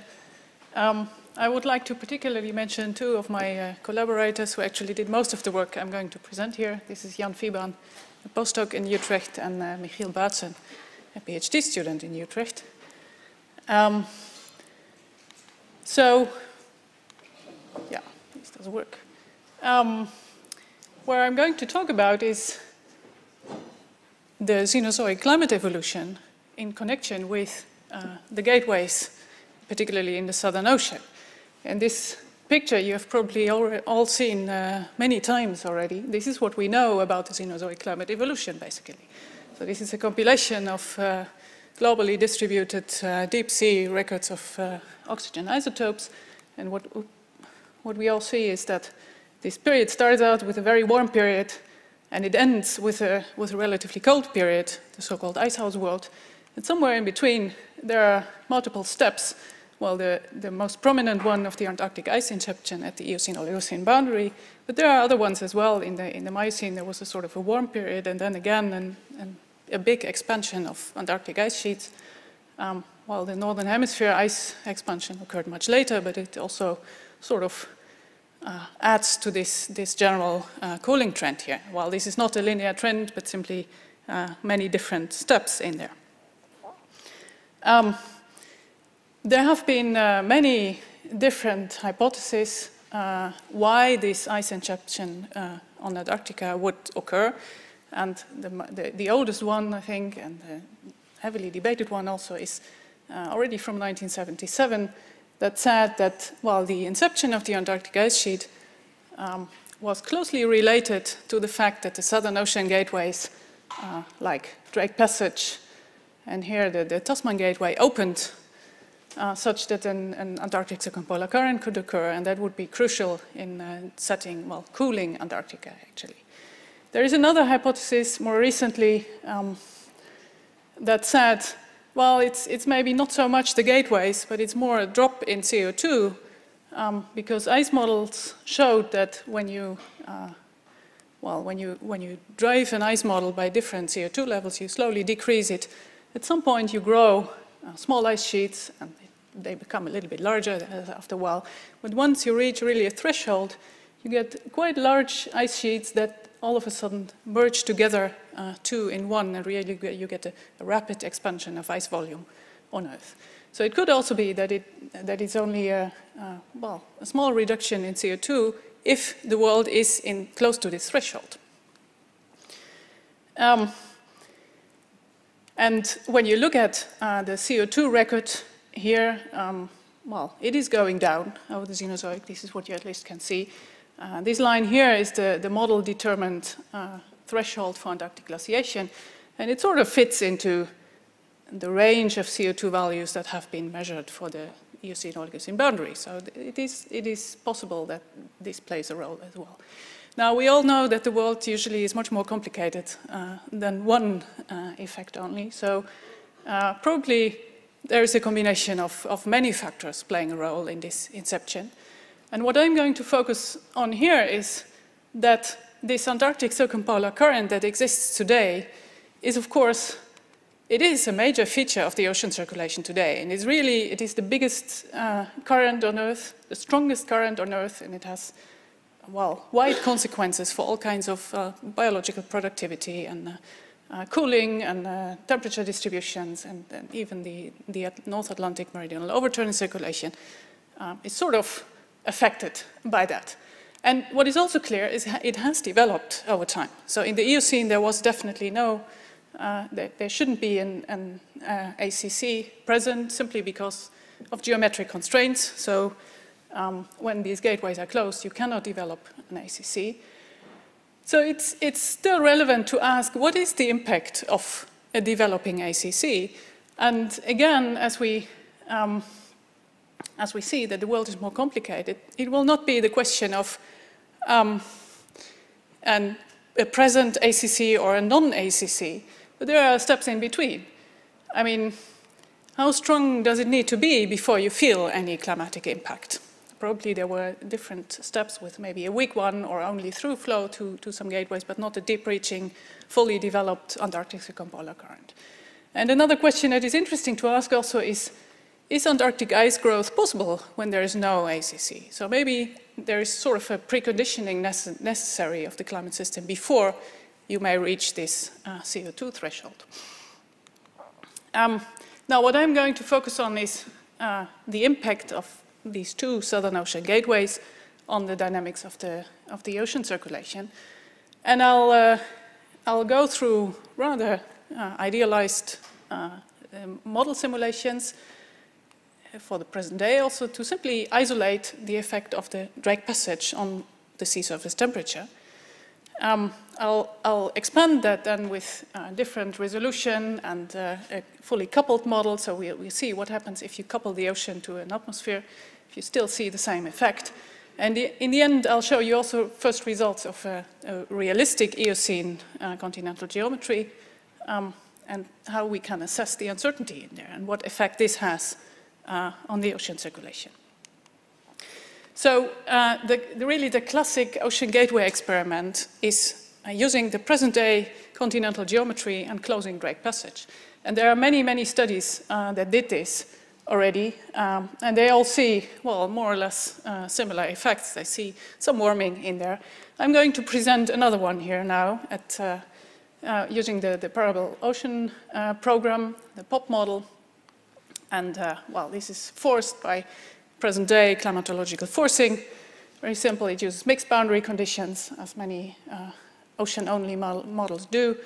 And initially, it has a horizontal resolution of 1 by 1 degree.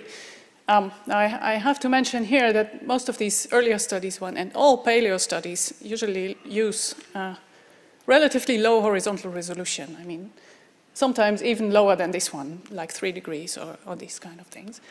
And the new thing here now is that nowadays we know that I mean, vortices and high spatial resolution can be very important for the ocean circulation. So we can run this model also at 1/10 of a degree resolution. And I'll do that, I'll show that later, what we do that. And we do, again, the classic experiment. We have one simulation as a present-day control with an open drag passage and another one with a closed drag passage.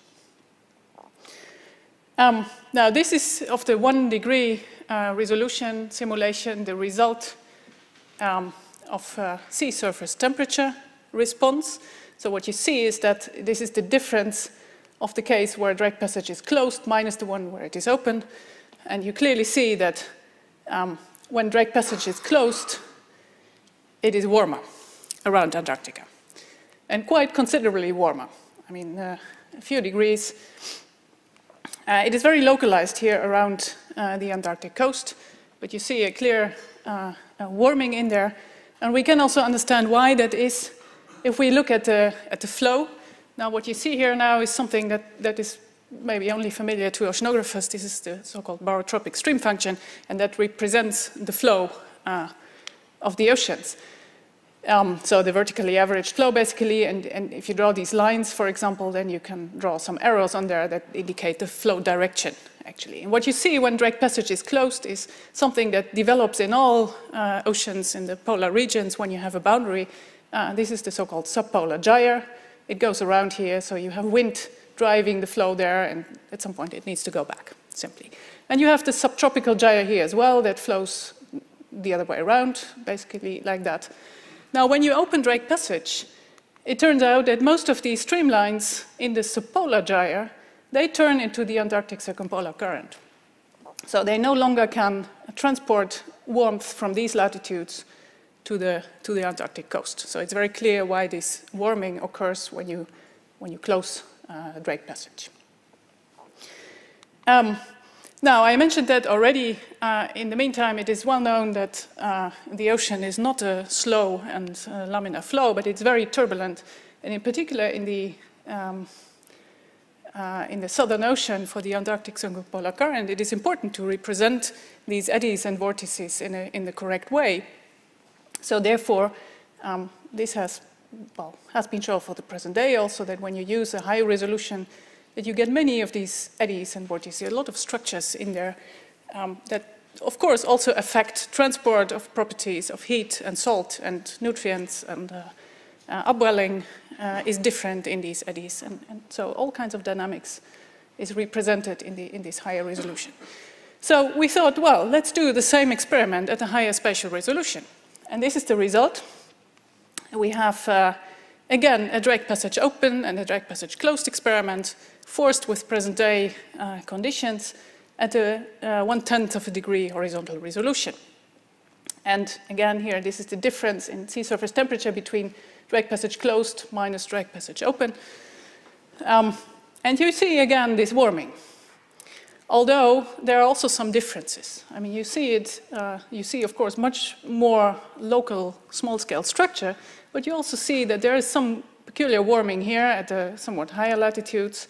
There is no warming in between here, so it's much differently distributed. Now, if you average around Antarctica, so you do a zonal average, still the response is relatively similar, but you do see quite some differences.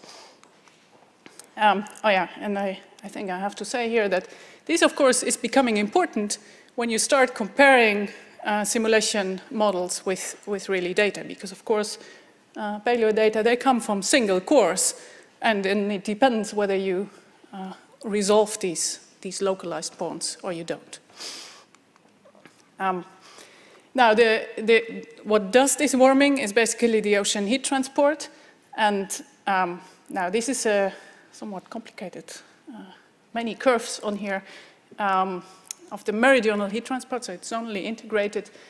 Here is latitude, and the black and the green lines, these are sort of the present-day Drake Passage open simulations at the two resolutions. So the black one is the high-resolution case. They look fairly similar, although there are some differences in there in the eddy resolving and the one. And, well, we have usually somewhat less heat transport in the southern hemisphere to the south than in the northern hemisphere. Now, the Drake Passage close experiments, the blue and the red one, and they are very different. So they have much more heat transport in the southern hemisphere and much less in the northern hemisphere. Now, actually, what matters for the warming is these differences here in the subpolar gyre. And you see, well, you see some differences in heat transport. They are not large, but obviously they are enough to do this warming in the end. And these other changes here, they are actually due to some other effect that happens due to the Drake Passage closing or opening, depends which way you go, which I didn't show yet, and this is the meridional overturning circulation. So what happens when you close Drake Passage in a simulation of the present day, where you have simply the normal Atlantic meridional overturning circulation here again as a stream function, so this is latitude and this is depth through the Atlantic. These arrows indicate sort of the mean flow direction. So when you close Drake Passage, immediately this circulation collapses. It shuts down and even, well, sort of reverses. And that, of course, affects a lot more the heat transport and simply the direct effect of the Drake Passage closing, which is on the horizontal flow in the subpolar gyre. So this warming that we see around Antarctica is actually, say, the basis of this hypothesis of Kennett. And this is a very robust feature. I mean, it is clear that this would happen always when you have a normal wind distribution. When you close the drake passage, you will get a subpolar gyre. So we expect that indeed this warming due to closed gateways in the Southern Ocean, this will always occur. What is less sure or less certain is how much warming you will get. Because this, of course, they can depend on certain details. We've seen already between the high and the low resolution simulation, there are quite some differences in the magnitude of the warming. And we've seen the heat transport differences. Of course, it depends whether or not this Atlantic meridional overturning circulation will collapse or not. And it can also depend on how much the heat transport really affects the sea surface temperature. And this is why we started a different set of simulations where we actually couple an atmosphere. I mean, in the previous one, there was a prescribed surface forcing for the ocean. But when we couple the atmosphere, we can see different effects. So we use the same ocean model, and actually the model we are using now is the CESM. It contains the POP model as the ocean part, and it has in addition a sea ice module on there. It has an atmosphere, three-dimensional atmosphere model, and a land model on there. And we do again the same classical experiments, and what we see is basically the same effect as to the horizontal circulation. This is again the barotropic stream function in the Southern Ocean. You see with a closed drake passage this subpolar gyre, and most of these streamlines turn into the Antarctic circumpolar current when you open the drake passage. And you see also quite some warming. Now this is the CESM, the coupled model warming in there.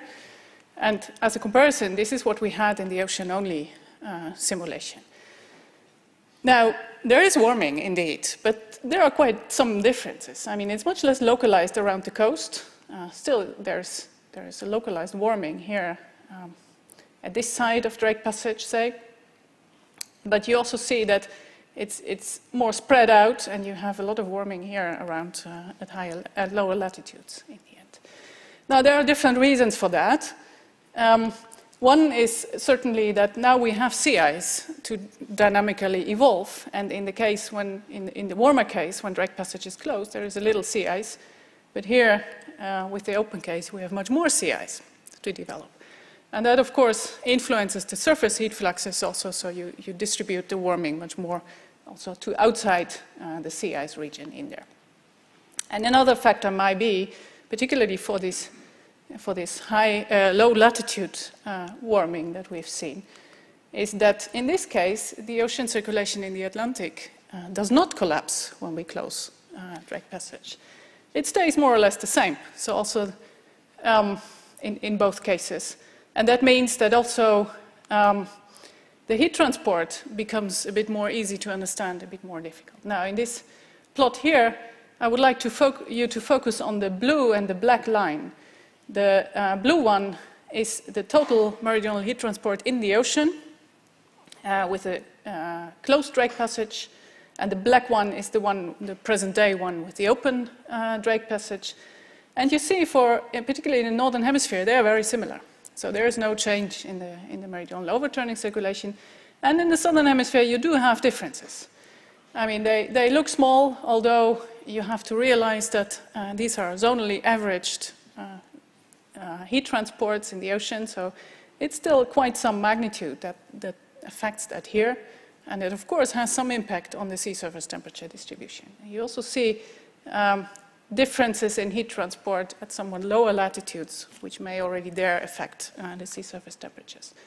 Now, as compared to the ocean-only simulations, this is what I've shown before, when we compare the green-black versus the red-blue. There are, of course, much larger differences, which are mostly due to this overturning circulation collapse.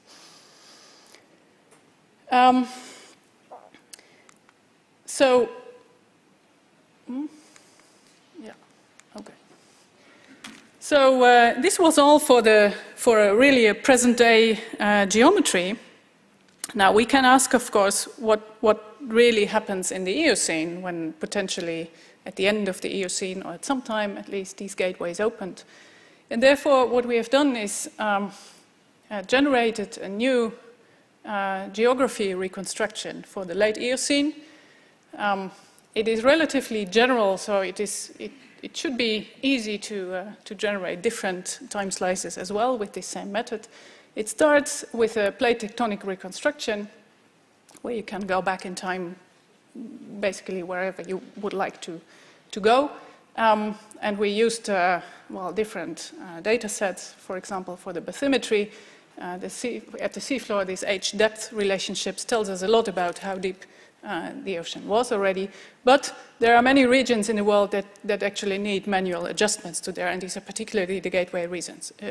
So you need to add more information into this original reconstruction to get really a fully globally covering reconstruction that can be used in a climate or an ocean model. And the interesting thing is that you can, when you go to these plate tectonic reconstructions, you can use at least 2 different reference frames with respect to this rotation of the plates in time. One is the paleomagnetic reference frame, the other one is the hotspot reference frame. And at first sight, you may say, well, there are not such big differences in there, but it's good to look at these gray lines here which reflect the present day coastlines. And that tells you that in the paleomagnetic reference frame, Antarctica has moved quite a bit from the South Pole. In particular, it covers now lower latitudes here with land, while in the hotspot reference frame, it is almost at the same location as today. Now, indeed, the shape of the continents is not different in these 2 reference frames, but the position can be quite different, and particularly for the Antarctic continent. Now, as we are oceanographers and not plate tectonic experts, it is, of course, it may be debatable which of these reference frames is better or less good. But we can see it simply as an uncertainty we have on the plate tectonic reconstruction, or on the continental geometry, actually. So what we did is we used these 2 geometries in the same ocean model as before and did a long simulation with that. And this is the result for the sea surface temperature. I'll tell you in a minute more. Now, when we do this simulation, we can no longer use the surface forcing of the present day, of course, because really the continents have shifted. What we did instead is we used an Eocene-coupled climate model simulation that existed already. It was at a lower resolution, at high CO2 concentration, and it used a slightly different continental geometry, but it was still possible to sort of interpolate the surface forcing to the geometry we used here. Now, this is, the colors is the sea surface temperature, and the lines is the barotropic, or the sea surface height, actually, something like that represents the barotropic stream function, the flow. I would like to focus you mostly on the colors, the sea surface temperature, and this is the result for the paleomagnetic reference frame, and this one is the result for the hotspot reference frame. Now, if I go back, you can focus on this region and on this region, and what you see is there are quite some differences in sea surface temperature. So here, it is relatively cold there and warm here, while in the other, it is cold here and warm there. And obviously, this has to do with a sort of a subpolar gyre in both hemispheres in the Pacific that is there or not. Now, in both cases, you have some transport through both of the gateways, although they are relatively small as compared to the present day. Interestingly, they are the same width and depth in both reference frames, but still you have in one of them, you have through the Tasman Gateway, you have much more transport than in the other. So there is some, and it's the same surface forcing. So there is some intrinsic variation in the circulation itself. And the reason lies probably, again, in the overturning circulation. Now, as the Atlantic is very small, there is hardly any overturning in the Atlantic, but most of it is actually in the Pacific happening now. And you clearly see that the overturning circulation in the paleomagnetic reference frame has deep water formation, so it goes that way. It has deep water formation in the South Pacific, while in the hotspot reference frame, it has deep water formation. The cell goes the other way around. It has deep water formation in the North Pacific. So these are really very different patterns. And of course, there are some heat transport differences associated with that. Now again, the black and the blue line, this is the total ocean heat transport in this simulation. In one case, you have much more heat transport in the northern hemisphere and less in the southern hemisphere, and in the other one it's exactly opposite. So this, of course, has a makes a big difference for the sea surface temperature distribution. So this, the black one refers to the paleomagnetic reference frame, and the blue one to the hotspot reference frame, which we simply associated with, well, uncertainties in the reconstruction. So to conclude, the warming around Antarctica when you close Drake Passage, this is obviously a very robust feature that must occur simply due to the horizontal ocean currents, and it's very unlikely that the wind structure would be completely different than it is today. So you would always, if there are some barriers, you would expect that there are subpolar gyres and subtropical gyres to be developed in there. Now, how much warming occurs, this is much more difficult to answer because this really depends on, well, the resolution of the model and whether it's coupled or not, and whether, well, the realistic geometry is used. This certainly depends on other factors as well. Now, when we go to eddy-resolving spatial resolutions, there are particularly local differences, but there are also some quantitative differences. So in general, you have less warming in the higher resolution. When you couple an atmosphere and a sea ice model, then you clearly see that the sea ice plays a role in the distribution of the temperature, the sea surface temperature change, and also the overturning circulation behaves differently in this simulation. There may be some atmospheric feedbacks, which we didn't look at yet, that enhance or weaken this warming. So there is a lot more to learn from these coupled simulations. Now, when we go to a realistic reconstruction of the Eocene geography, we see that there is we can see it as an uncertainty in the reconstruction.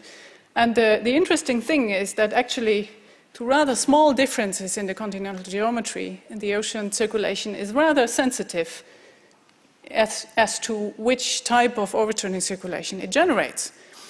So it might very well be that some small change happened at some time that switched the overturning circulation to some other mode, and by that you would already get less heat transport to the southern hemisphere, such that you could more easily grow the ice than before in the other circulation pattern. Thank you very much.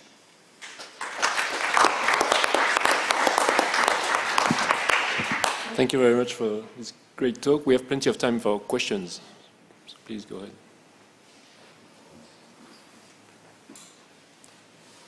Yes. Klaus. So these models were run with the CO2 at what level?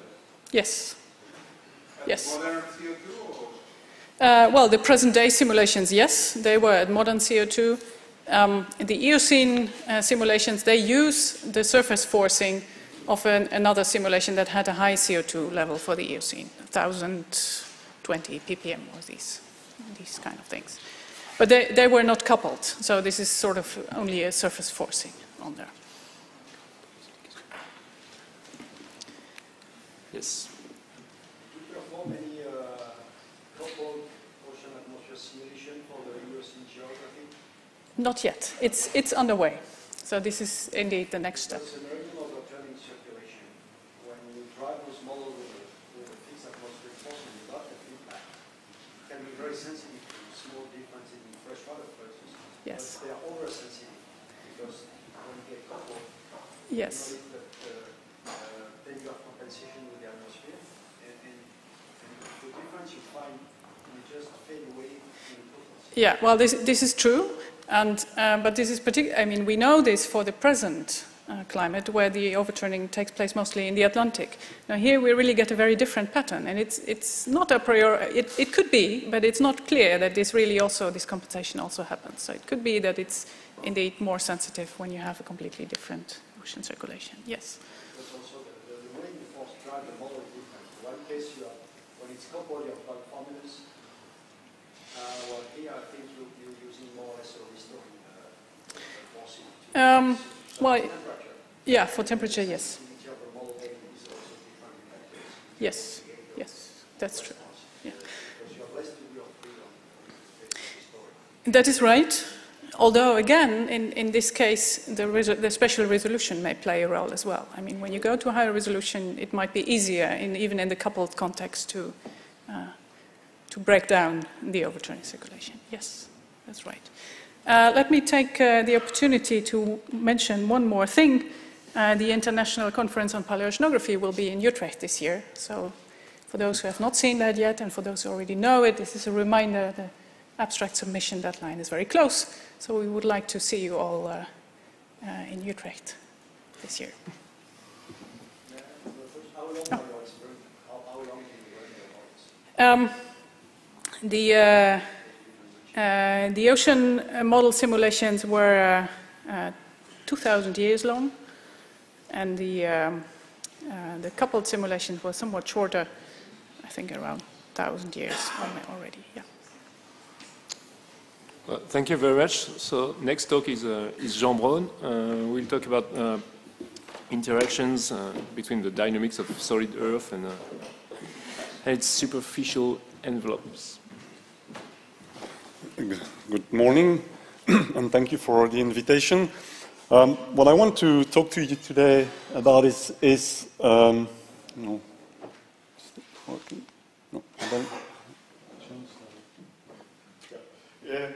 how the Earth's surface, the solid Earth surface, may actually be, its erosion can actually be controlled by the climate of the Earth. In surface processes science, there's been a debate that's been going on for a long time now, whether climate, and in particular precipitation, play an important role in controlling the rate of erosion at the Earth's surface. And this is obviously important for the Earth system because erosion of the surface will lead, for example, through CO2, the rollback from the atmosphere, will potentially lead to a change in climate. So there are very potentially efficient coupling between the solid Earth and the atmosphere that have been investigated a lot. Now, the picture is not clear whether these links exist. This is a recent paper, my group at Potsdam and others, that showed from observations, and I won't go into the detail of that, that during the last glacial interglacial change in climate, there appears to have been no change in the global weathering and the global erosion of the surface. This is another paper that came out very recently that shows that there might be a very strong control of temperature on the geographical variability of erosion or weathering, but that there is apparently very little variability associated with precipitation. This is another paper, another set of papers that came out recently in Terra Nova that describe a debate between the two ideas that during the recent cooling of the Earth's climate and potentially a change in precipitation and obviously temperature, there has been a strong erosional response, especially in mountainous areas that have been eroding much faster, whereas another paper here, another part of the debate, demonstrates from other argument that there has been no change, no global change in this chemical or physical erosional flux. So what I want to do today is go through 3 points that is based of projects that I've developed with various colleagues in the recent years to look at what, from a geomorphologic point of view, what are the consequences of long-term variations in precipitation rate. First, on physical erosion, that is the erosion by rivers. Second, on the chemical erosion rates, that is the product or the weathering process.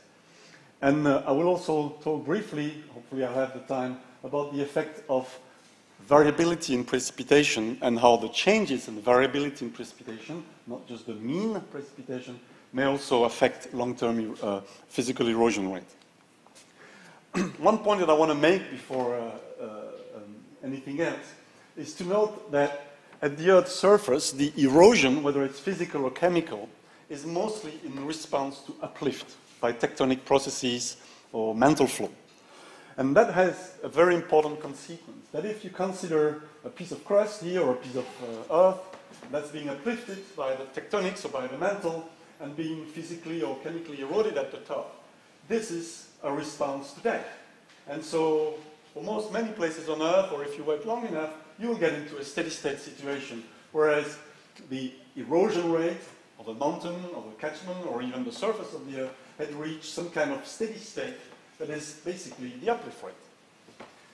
If you change the precipitation rate, or any factor that may influence the erosion rate, you will get a response from the system. Maybe if you increase precipitation, you will increase the erosion rate. But if you wait long enough, even at that very high precipitation rate, the system will have to go back to a steady state value, such that again, the erosion rate will equal to the uplift rate. You, apart from some potentially very special places, you will not change the uplift rate by changing the erosion rate. And so the system will adapt its slope, will adapt its regolith thickness, or something like that, but at the end, it will go back to its original steady state. And so what really we should be focusing on is the length in time of that response of the system to a perturbation. And you also have to consider that the perturbation might not be of finite length, but has a length or a period. And we see right away that the relationship between the period and the response time is going to be very important to decide whether or not we have a response and how important it is. Let's move to the fluvial erosion. So this is the classical equation that we use to represent in geomorphology the erosion by rivers. It says that the rate of change of the surface is the uplift, you don't want to forget the uplift rate, minus the erosion by the rivers. And that term here is the product of the drainage area, which is a proxy for the discharge of the river. So you can actually express it as some kind of a length times the mean precipitation rate in the catchment, and then the second term, which is the slope. We don't know the value of K, this relation, the coefficient between these geometrical factors and the erosion rate, but we know quite well the ratio of M over N, and we know quite well also this other little exponent here, P. The point is that what we can do with this is perturb the solution of that equation, if you want, by imposing a periodic variation in precipitation rate. And we can compute from this equation the response of the system to that perturbation in precipitation rate. And what I'm going to focus today is on showing you what the gain is. The gain is defined here as the amplitude of the response divided by the amplitude of the perturbation. So here, if I have a 20% variation in precipitation, or in precipitation rate, and I get a 20% variation in erosion rate, then I get a gain of 1. I can also talk, but I want today talk about the potential of creation of a time lag between the forcing and the response, but I won't have the time to talk to you about this today. This is a simulation where we solve this equation in plant form on the side of a mountain. And what you see here is what happens in terms of erosion rate in a mountain when you impose a periodic variation in precipitation rate. And you see you have these waves of erosion that go from base level, from the base of the mountain up the mountain. And it seems a very complex system to analyze. One thing I want you to notice is that all the rivers, regardless of the length, are responding simultaneously. We can actually massage the equation, as I like to say, to show that there is actually an analytical solution, which is shown here for the gain, so the gain of the forcing versus the response of this system. And what is really important, I want you to focus on the shape of this curve here.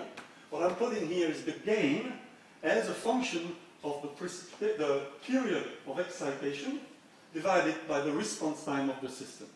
And for fluvial erosion, the response time of the system is the height of the mountain divided by the uplift rate or the mean erosion rate. And you see that the response time does not depend on the size or the length of a river or the width of a mountain, only depend on its height and the erosion rate.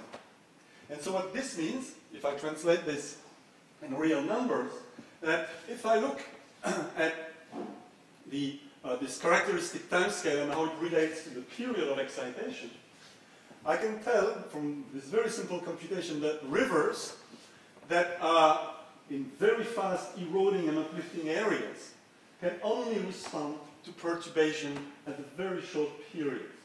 If you go slower than that, the river will be able all the time to respond to the perturbation and develop a new geometry so that at the base of the mountain you will not see any change in erosion rate. The system is capable to match the change its shape so that for a given precipitation the erosion rate doesn't change. If you look at large continental interiors or regions characterized by small uplift rate and small erosion rates, they can respond to variation in precipitation. So you will see a change in the sedimentary flux, in the physical erosion rate, at a large range of periods. All the way from the Milankovitch periods, let's say, all the way to the very long-term Cenozoic cooling of the climate. Now, in recent months, I've been working on a chemical weathering model, which I recently submitted for publication. And it's a very simple, but I think very interesting model. I will describe, if you want to come to another talk I have tomorrow in room K1 in the late afternoon, I'll be able to give you more detail. But the idea is that we have a bedrock, intact bedrock, that's being pushed by uplift. And through chemical weathering, you transform that bedrock into a regolith. In my model, I assume that the regolith becomes an aquifer, so water can flow through it, whereas the bedrock is much more impermeable. I actually say it is totally impermeable. So the regolith has a finite permeability, the bedrock has no permeability. Doing that, I can actually compute by solving a simple Richards equation for unsaturated steady-state flow in the regolith. I can calculate the geometry of the water table, like shown here. And from the geometry of the water table, I can calculate the velocity of the fluid in the regolith. Now, there's been a lot of work, and I'll show you in a slide in a minute, that says that the rate of chemical weathering is controlled by the ability of the system to transport the product of the weathering, the solute, away from the weathering front. And so, if you do that assumption, you can show very nicely that the rate of weathering front advance, the rate of motion of that weathering front, becomes simply a function, a linear function of the velocity of the fluid. And so you see this model, although it might be a bit complex, is actually three very simple differential equations. One that tells us how the surface is moving through time, a simple erosion, physical erosion model. Here we have a hydrological model that has in here the driving precipitation term, precipitation rate term, that I'm going to vary, as you expect me to do, from what I told you earlier. And then here we have this chemical solution model, which is a very simple model, and I'll show you on what it is based very briefly. This is based on mostly the work of Kate Mayer, but many others have shown this, that shows that if you look at the flow rate coming out of a hill that's being weathered, you see that the bulk weathering rate of the hill is almost linearly related to the flow rate. If you go to very fast flow rate, then maybe the kinetics of reactions might play a role, or if you go at very, very slow rate, maybe then you have to consider the effect of diffusion of the solute in the fluid. But for a very large range of flow rates, it's really the rate that is controlling the bulk weathering rate. And therefore, in the simple formulation, the rate of propagation of the weathering front is the velocity of the fluid times some constant that you can actually easily measure, one of them being the solubility, or the steady-state concentration of the mineral that you're solving through this reaction. So I've developed this model and I've actually played with it. I actually have even a plan form of it. However, I realized that this model is actually very rich in its behavior, and I've simplified it by looking at 1D profiles here to see what happens. And you see, if I think I can play this again, let's see. Yeah. That very rapidly the system developed a thick or regolith thickness or regolith layer of a few tens of meters, and then it reaches steady state. You see the time is still going on here, and the solution goes to steady state. What you also notice is that here, for the set of parameters that I've taken here, it's the uplift rate, the precipitation rate, the hydraulic conductivity, and my F factor scale for granitic rocks. And you see that in that case, I predict a regolith thickness that's relatively uniform. You see also how the water table at steady state is relatively flat, as well as the base of the weathering front. What's interesting is that you can actually derive an analytical solution for the shape of the weathering front and the shape of the water table at steady state. And you can show very nicely that it is the product of two functions, what that grows like this and what that grows like that one and that one. And it's just the sum of two of these functions through that are multiplied by some dimensionless numbers. And these two dimensionless numbers are very important, and you'll see in a minute why. There is one, we call omega, which has the product of my F factor, the hydraulic conductivity, the surface flow, and the erosion rate. But you can also show that omega is in fact the ratio of two time scales. It's the ratio of the erosional time scale by the weathering time scale. And omega really controls the thickness of the regolith. If you erode too fast and you cannot weather fast enough, you get a very thin regolith thickness. Even if you erode very fast, you might have no regolith thickness. This happens when omega is smaller than 1, there is little or no regolith thickness. For omega larger than 1, you have regolith everywhere on top of the landscape. The other dimensionless number, this gamma factor, is the product of K, hydraulic conductivity, times the square of the slope, and you see slope becomes very important here, divided by the precipitation rate. And you can show again that gamma is the ratio of two time scales, the weathering time scale, again, and then what I call the hydraulic time scale, the time it takes for the water table to adjust to any change in its geometry or the geometry of the regolith. And you can show that gamma controls the geometry, whether it's thicker at the base of the hill or thicker at the top of the hill. And the condition is that gamma larger than omega squared over omega minus 1 gives you thicker regolith at the top of the hill and vice versa. So what you can do is take such a model and perturb it by varying the precipitation rate at a given period and see, again, here, this is the thickness of the regolith, and this is, or the mean thickness of the regolith layer, and this is the mean weathering rate to achieve that regolith layer. So I want to show you, there's a little animation here, which shows you how the solution evolves through time. And you see that it is not really simple, because there are two things happening. You've got the base of the weathering layer that is actually trying to adjust to the change in precipitation, but the water table is also changing to variation in precipitation. And the two have to combine, because the velocity of the fluid, which depends on the water table geometry, controls the rate of propagation of the weathering front. It's interesting that you can actually find, again, an analytical solution for the gain as a function of the forcing period. And what you see is that it is really the weathering timescale that controls the response of this system. So if you are close to 10 times the weathering timescale, if you force the system at 10 times the weathering timescale, you've got a really big gain. And I remind you the weathering timescale is L over Fk. L is the size of the hill or the object that is being weathered. F is the chemical factor, and K is the hydraulic conductivity. But what's interesting in here, which is different from the fluvial erosion, is that we don't only get one curve like this, but we get two curves, which means that there's a very narrow range of period of excitation over which you will not actually see a response from the chemical system. If you go a shorter period than that, the system, the weathering doesn't kick in, doesn't have the time to respond to short changes in precipitation. If you go too slowly, if you change very slowly, the system will always adjust and will always be at steady state, and there will be no signal coming out of the system. Note that TW is mostly a function of length.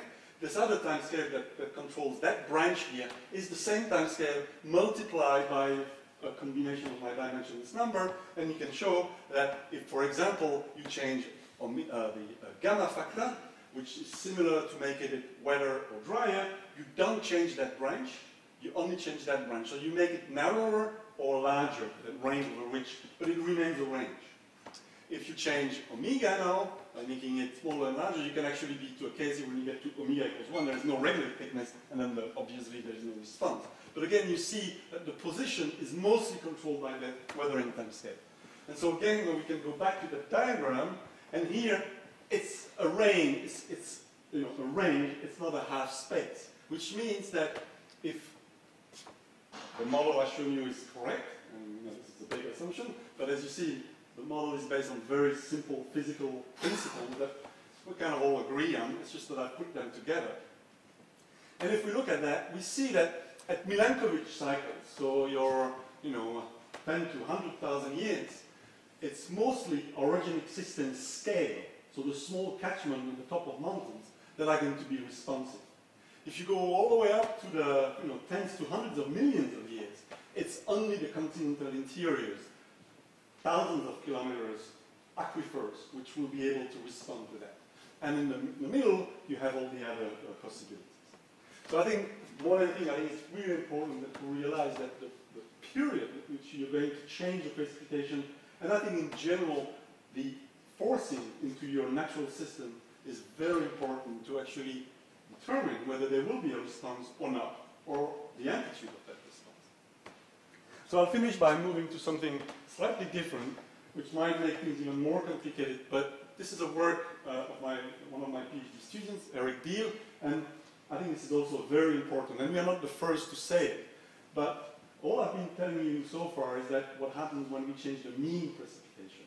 And we know in geomorphology that the variability in discharge of a river makes a big difference on how much it can erode. And this is because we believe that there are erosional thresholds in the river, for example. And that means that only the large discharge events, this is a PDF, a probability density function of discharge, it's just a proportion of a given discharge, or the likelihood of a given discharge happening in a given river.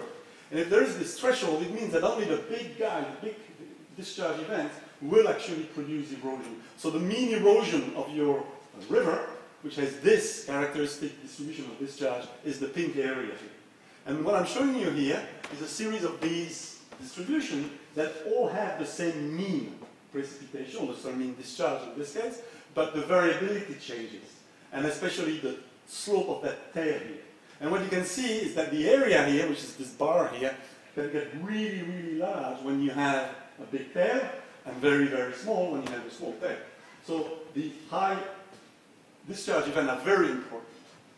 So with Eric, we've been again combining ideas and models from others, but we've actually done this in a purely probabilistic approach. So what we do is we take a probability representation of rainfall, a density distribution function of rainfall events, and we feed it into what we call an eco-hydrological model, has been developed by us, by someone else, that gives us, from that probability density representation of rainfall, a probabilistic representation of the recharge, of the water that gets into the river.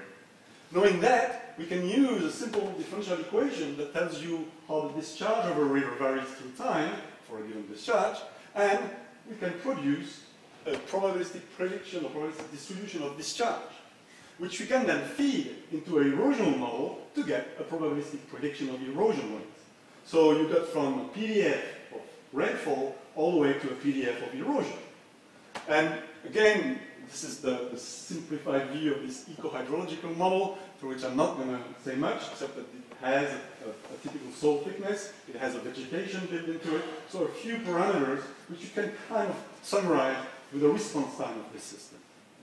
This is the famous recession equation, and we can constrain that very easily for a given river. If you sit at the bottom of a river, all you have to measure is how the discharge changes when a big storm hits the river. And that gives you the value of A and B. You do it for many big storms, and you get the statistics on A and B.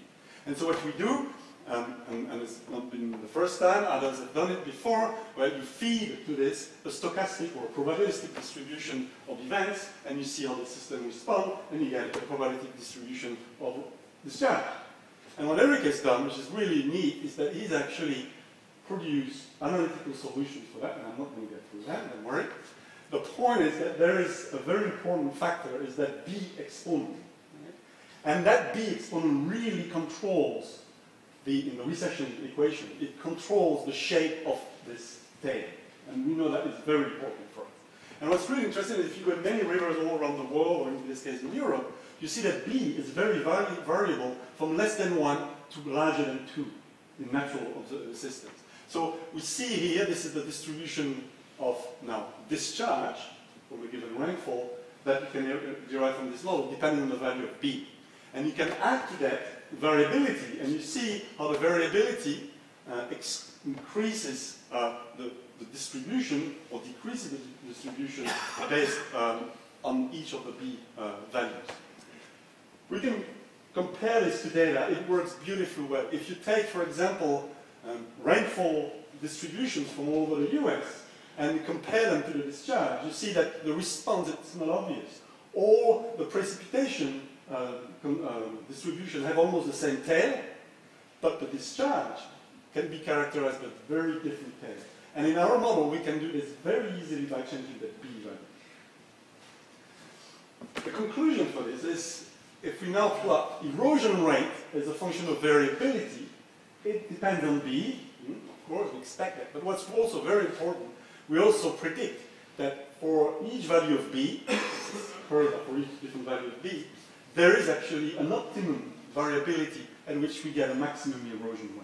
And so rivers can be very efficient at high variability. Let's take this blue curve here and this variability, but they will become less efficient even for a fixed threshold at high variability.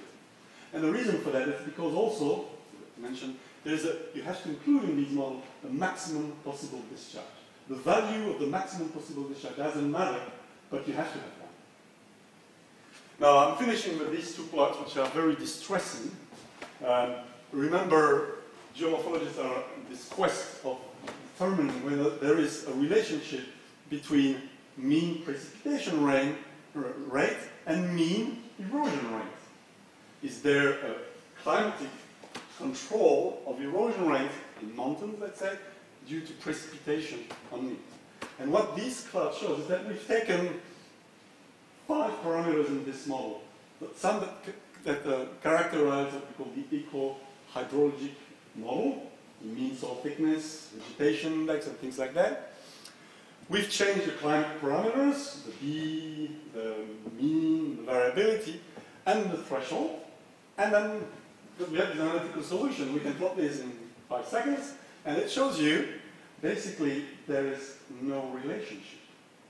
What this means is that if you try to figure out, for example, at the global, at the planetary scale, if there is such a relationship, it's very, very likely that you will never find it.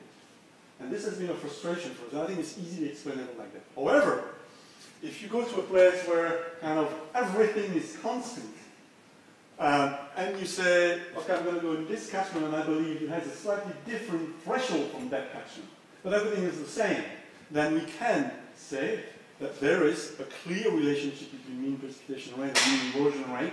And the variability here is by changing the variability of the mean a little bit in these calculations, or the mean of the flow. So, in other words, if you study very carefully selected sites, you may be able to actually extract this from observation. But at the global scale, there is no hope of doing it. And so this adds a new level of complexity in the interaction and the long-term evolution of erosion rate at the surface of the Earth, which we are only starting to explore. So my conclusions are, yes, I think that climate definitely strongly influences erosion, both physical and chemical, although here I only look obviously at precipitation variation, not temperature, which especially for the chemical weathering might be very important. The key here also is that interaction is not simple. One thing we must be very careful for us is considering the period at which we're changing the precipitation, because for the fluvial erosion, the response will be a strong function of that period versus the characteristic period for erosion here, which is controlled by the uplift rate. In the weathering system, it's the weathering timescales that matter, and that one is mostly controlled by the size of the system. So what we must conclude is that different parts of the Earth system will respond differently at different periods. Finally, the last 2 points that I make here is that variability in precipitation, unfortunately, but it is the way it is, if we have a threshold in any of these processes, then the variability becomes very important. And we have to be very careful when we go in the field or look for observations on characterizing the effect of that variability by being very selective on the object that we're going to see. I'll take questions. I have another slide where I'll take questions. Thank you very much for this talk. Questions?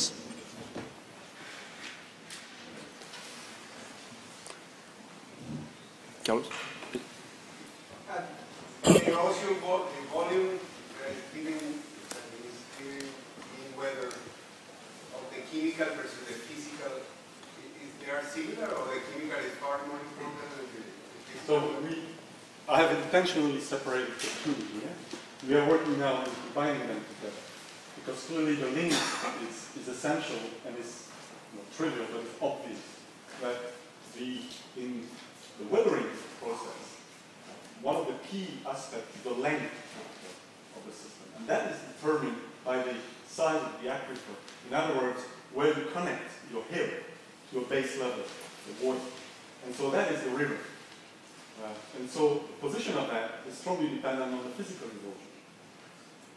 Also, the erosion in the river is dependent on the water that you get in the river, which is coming from the hill. So there is an easy, but we haven't done it, we haven't done the conclusion, an obvious coupling between the two. And clearly then we will have three timescales to deal with. The weathering timescale, the response of the hydraulic systems to perturbation, and the erosional, physical erosion timescale. I suspect, we should be able to get another one of these simple gain function, but I haven't done it yet. Yes? And have you tried to plot precipitation stochasticity in terms of mean intensity and frequency against mean erosion rate? Because actually your model is driven by precipitation fluctuation, right? And the developer happened to be my PhD advisor. And all of summary from this result would usually be expressed in terms of intensity and frequency. So I wonder, is that because you choose to present it in terms of total precipitation as a mean precipitation instead of present it as a two-dimension of the frequency and intensity, and it might give you more. So you're talking about the weathering model? Yes. No? The last graph. Sorry, the physical erosion model or the weathering model? I think the previous slide. This one? So for example, in terms of plant productivity, if you plant it... Okay, this is it. Okay, this is normalized erosion rate is a function of variability in precipitation, or it should be here in discharge. In total precipitation. Well, in discharge, which is what matters here, there's obviously a relationship between variability in discharge and variability in precipitation. But it's very serious. And this is the mean precipitation versus, yeah, we can plot it. It would show a similar thing. But there's actually an optimum variability to produce an optimum, the largest possible erosion rate. In my advice, I just wonder if you, instead of one dimension of precipitation, which is the mean amount, if it's translated to two dimension of the frequency and intensity, so probably it will use more dimensions. Yeah, you have to combine something like this with something like that.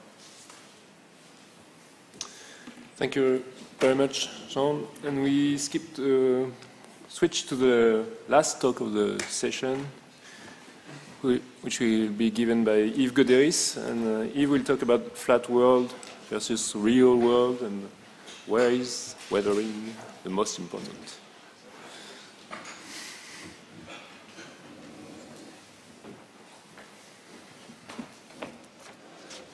So thank you. Thank you for inviting me to give a talk also. So I will discuss the weathering in flat world and real world in simple terms. And I will start with this diagram, which is the CO2 level over the Cenozoic. And you can see that it can be defined more or less by a two-stage evolution. First, high level at the beginning of the Cenozoic, and then a decline of the CO2 lasting something like 10 million of years. It's not instantaneous, apparently. And then a low level at the end of the Cenozoic. So my question is, how can we understand what is happening in terms of CO2? And this is the way we are understanding today, more or less, the Cenozoic climatic history. With the beginning of the Cenozoic, you have no ice, and then you are moving towards a fully icy world, not fully, but largely icy world, with a transition period lasting something like 10 millions of years. So from the warm world towards the cold world, and the question is, what is the most important process explaining the change in the climate over the Cenozoic? Oops, sorry. Mountains. Mountains have generated a mountain of papers, and I just list some of them here. Sorry, I'm a fan of Belgian comics. I'm just listing a few papers here from Remo in 1991 down to Delanger in 2015. There are many more other papers, but I will just discuss a little bit what all those papers are teaching us in terms of the role of the mountain ranges. So this is a mountain. Among these papers, it was evidence that the erosion is increasing in mountains, increasing the weatherability. And then products are transferred to the floodplain. This is not a floodplain, but imagine it's green. To the floodplain where weathering is much more effective because temperature and runoff is much higher. Then it has been proposed also and demonstrated that the organic carbon burial is increased in the Bengal fan, particularly for the Himalayan uplift, due to the high sedimentation rates. And finally, recent papers have shown also that there is an enhanced sensitivity of weathering to climate when you have mountains on Earth. This is a paper by Kate Maher and a paper by Joshua West. A question that is not so often addressed is the fact that what is the global climatic influence and consequences for weathering at the global scale of mountains? Because when people are looking at mountains, they are really looking at mountains. They are not looking at what is happening outside of mountain range. So this is a proposition we made, and I didn't find a lot of papers dealing with that, only two papers, Schmitter in 2011, discussing the global climatic influence, and Sina in 2012. So we will explore this using, I like the word, an IPCC class model, which is the couple between a climatic atmospheric model, a biospheric model, and an ocean model. And we performed two experiments, the one with the real world and a lot of mountain ranges, and the other one with flat continents. All the continents are flat at 200 meters altitude. So this is the change in temperature when you move from the control world, so the real world, towards the flat world. And you see here the temperature change. When it's brown on orange, it means that you are rising the temperature. When it's blue, you are declining the temperature. So some important effect. The most important effect is the disappearance of the lapse rate effect. When you are just decreasing the altitude, you are simply warming the surface. And because of that, you are globally increasing the temperature of the continents by about 3 degrees Celsius. But there are also some specific things happening. For instance, a global cooling of Northern Asia and Europe, which is largely correlated to the Hammock collapse, so the Atlantic meridional overturning circulation, which collapses when mountains are removed from the system. In terms of runoff change, once again, this is the flat world minus the control world. You see that you have some place where the runoff is increasing rapidly. For instance, here, this is because we are just removing the Rocky Mountains, and because of that, the rain shadow is not more effective, and the rain are reaching the interior of the continents. And here you have a big increase in runoff over Africa, and this is because of the monsoon collapsed, linked to the fact that the Tibetan plateau has disappeared. There is also a big effect here.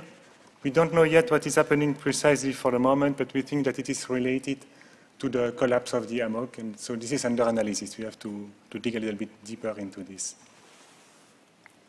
This is the work of my PhD student, Pierre Maffre, I just have to say. In terms of weathering, what happens? So if I use a classical law for weathering, which is generally used in global model, saying that the weathering is proportional to the runoff and depends on temperature through an Arrhenius law, then you get for the control run this configuration for weathering, with high weathering in the tropical area where temperature and runoff are maximum. If you move toward the flat world, okay, you will expect weathering to decrease because you're just simply removing mountains, but in fact weathering is increasing.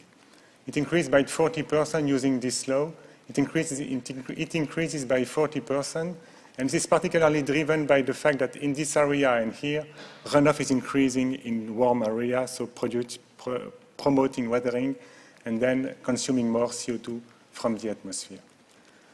okay, that's the point. This is quite simple. This is quite obvious when you look at this law. So this is why we think that this is not exactly how the weathering is working today. The most important weathering fluxes are not located in the tropics because of a simple effect, which is a soil shielding effect. So we modified slightly the model. We introduced physical erosion in a simple way compared to what Jean has shown you just before. We simply assume that erosion is proportional to the runoff to the power 0.5 and to the slope. So this is what, at the top of the weathering pile, the physical erosion is removing materials. And at the bottom of the weathering profile, chemical weathering is producing a lot of clay minerals and producing soils. And you see that we divide it into two factors. First, the climatic factors, as previously explained, depending on runoff and temperature. And second, the soil shielding effect, which is depending on the thickness of the regolith. And it's looking like that if you look at the law. So it is increasing for low thickness, for low regolith thickness, and then decreasing rapidly when the regolith thickness is increasing. So this is a soil shielding effect because the water cannot reach anymore the bedrock, and so weathering is slowing down. We solve for each point, for each pixel, this simple derivative equation. In fact, we solve it for steady-state solution. So we put it to 0, and we just simply calculate the weathering corresponding to the condition of equilibrium. This is how it looks like for the physical erosion in the modern world, which is not too bad. You have mountains contributing a lot to the erosion fluxes. But also, if you look at the weathering, in green and blue, these are the data for the Amazon. This is roughly the CO2 consumption by the Amazon River, Congo, Ganges, Brahmaputra, Mississippi, and Mackenzie. And you see in orange what is calculated by the simple model using the previous law, the law depending only on climate. You see that there is a large overestimation of the weathering in the tropics because the runoff and the temperature is quite high. If we simply had this shielding factor, oops, this one, then we get the yellow boxes, so a large improvement of the model, which is not yet perfect, but at least it's largely improved compared to the previous model. And if we look, oops, okay. This is how it works for the control world now with this new law. You see that in the tropics, weathering has been decreased, and it has increased in the tectonically active area. And if you move toward the flat world, you get this, with a big decrease in continental weathering, which is only 25% of the weathering of the control world. So there is a big effect by just removing the relief. There is a big effect on weathering, and you are simply catastrophically decreasing the weathering in the flat world.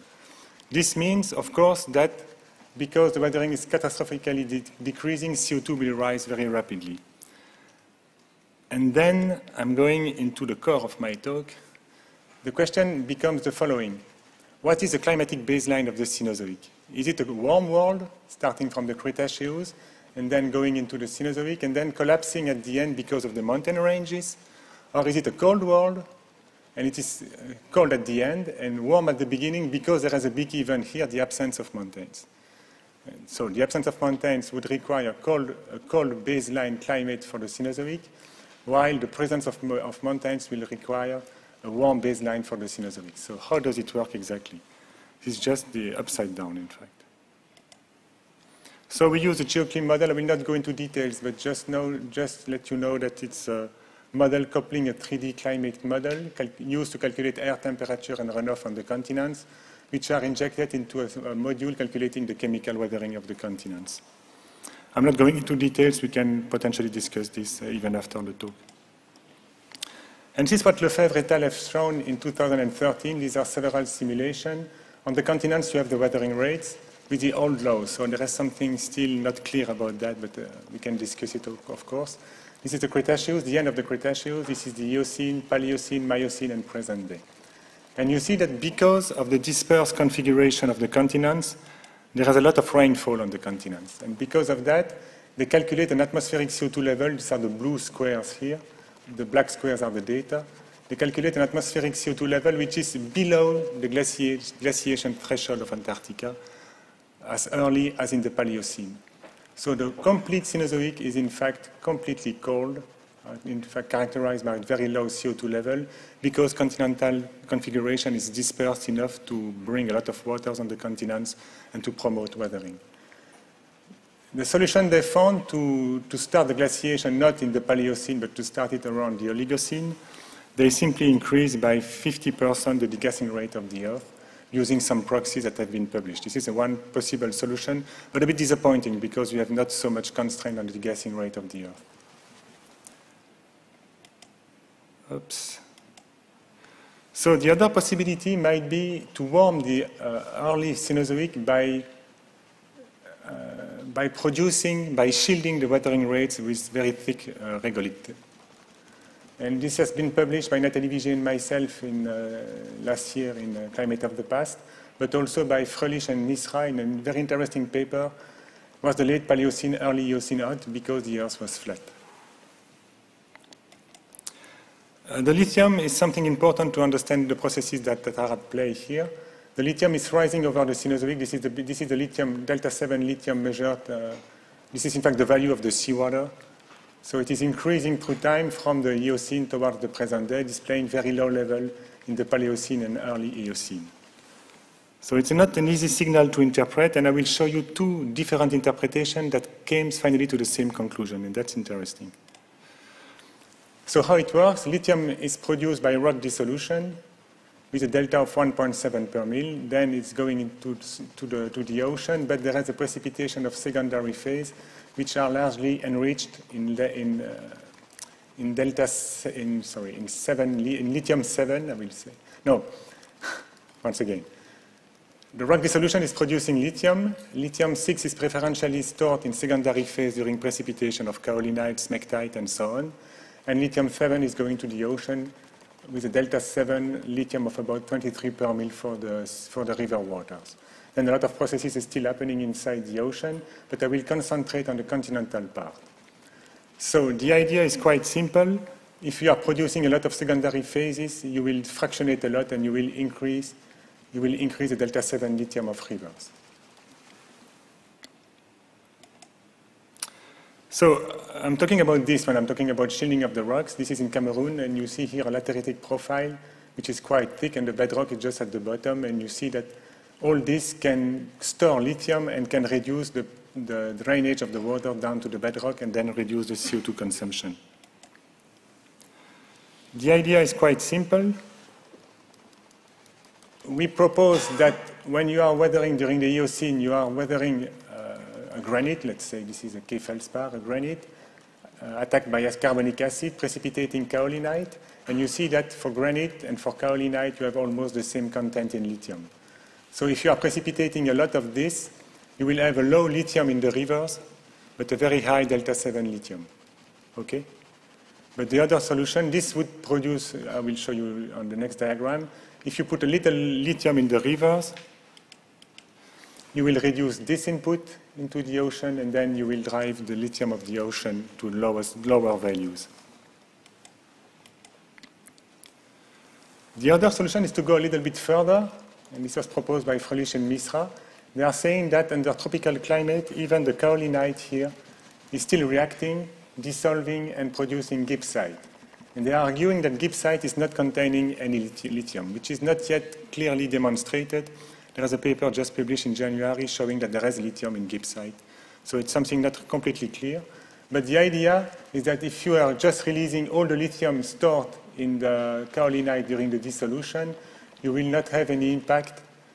You will get a high lithium in rivers. All the lithium released by dissolution of the rocks will come back to the rivers, but with a very low lithium 7 and lithium 6 ratio. I'm not sure I'm clear, I'm wondering. So the idea is that all the lithium released here at a very low value is just ending in the rivers because it is released from the secondary phase dissolution. So two solutions, low lithium rivers and high isotopic ratio in the early Cenozoic, or high lithium in rivers and low lithium isotopic ratio in the rivers. And this is how it looks like. Both models are just reproducing exactly the lithium isotopic composition of the seawater, so they are both valid. The first one, which is mainly the Misra and Fröhlich hypothesis, is saying that you have a lithium isotopic ratio of the rivers which is increasing through the Cenozoic and a flux that is decreasing. But the other solution is to keep the lithium isotopic ratio of the rivers more or less constant, and saying that it is stored in secondary phase at the beginning of the Cenozoic, and then it's slowly released into the system. Oh, I have plenty of time. So, once again, going back to the results of this simple model, this is the riverine lithium flux versus the dissolution flux. So that means that here, in the model of Rolishev and Misra, you have 20% of the lithium released in rivers that are coming from the dissolution of rocks. The rest is being stored in secondary phases. This is the Rolishev and Misra paper. This is our paper. This is totally different in terms of storage of lithium.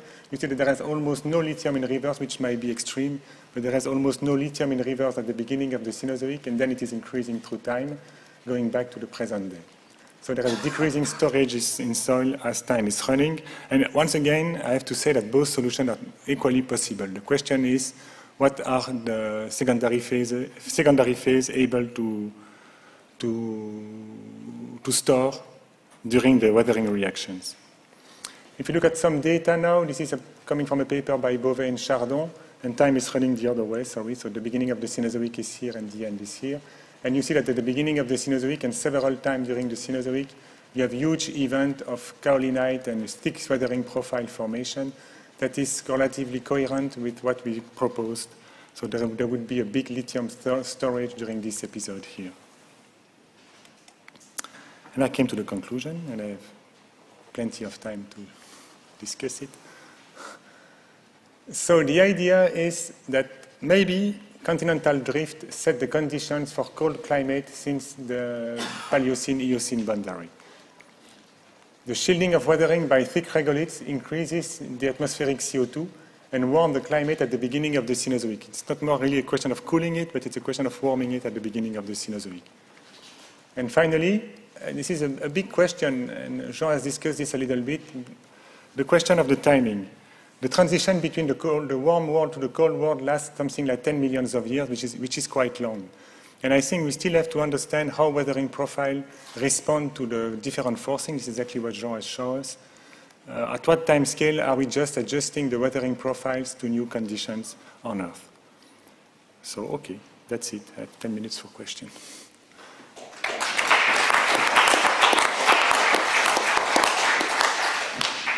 Thank you for the talk. Questions, please.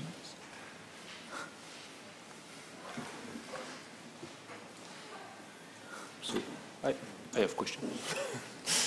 So here you have a really global approach, especially for the lithium in the rivers. Yeah. Are there any big differences, in the spatial framework, if you look at the tropical rivers or the mid-latitude rivers? And yeah, that's a very good question. In fact, there are not so many data. They are building now some kind of a compilation of the lithium isotopic data in rivers, but apparently it's a big question because there is a lot of variability. I cannot discuss this really because we would like to calibrate our model on something like the real data. And the real data are being compiled for the moment. And it seems that all the rivers are displaying at the same time a system which is compatible with both hypotheses, depending on the place and the location within the catchment where the data have been acquired. But this is not clear for the moment. I have really to say, I'm not a data guy. I don't know how it works precisely, but I have to say that working with Nathalie Vigier, that we do not have any clear compilation for that, and this will be the key point.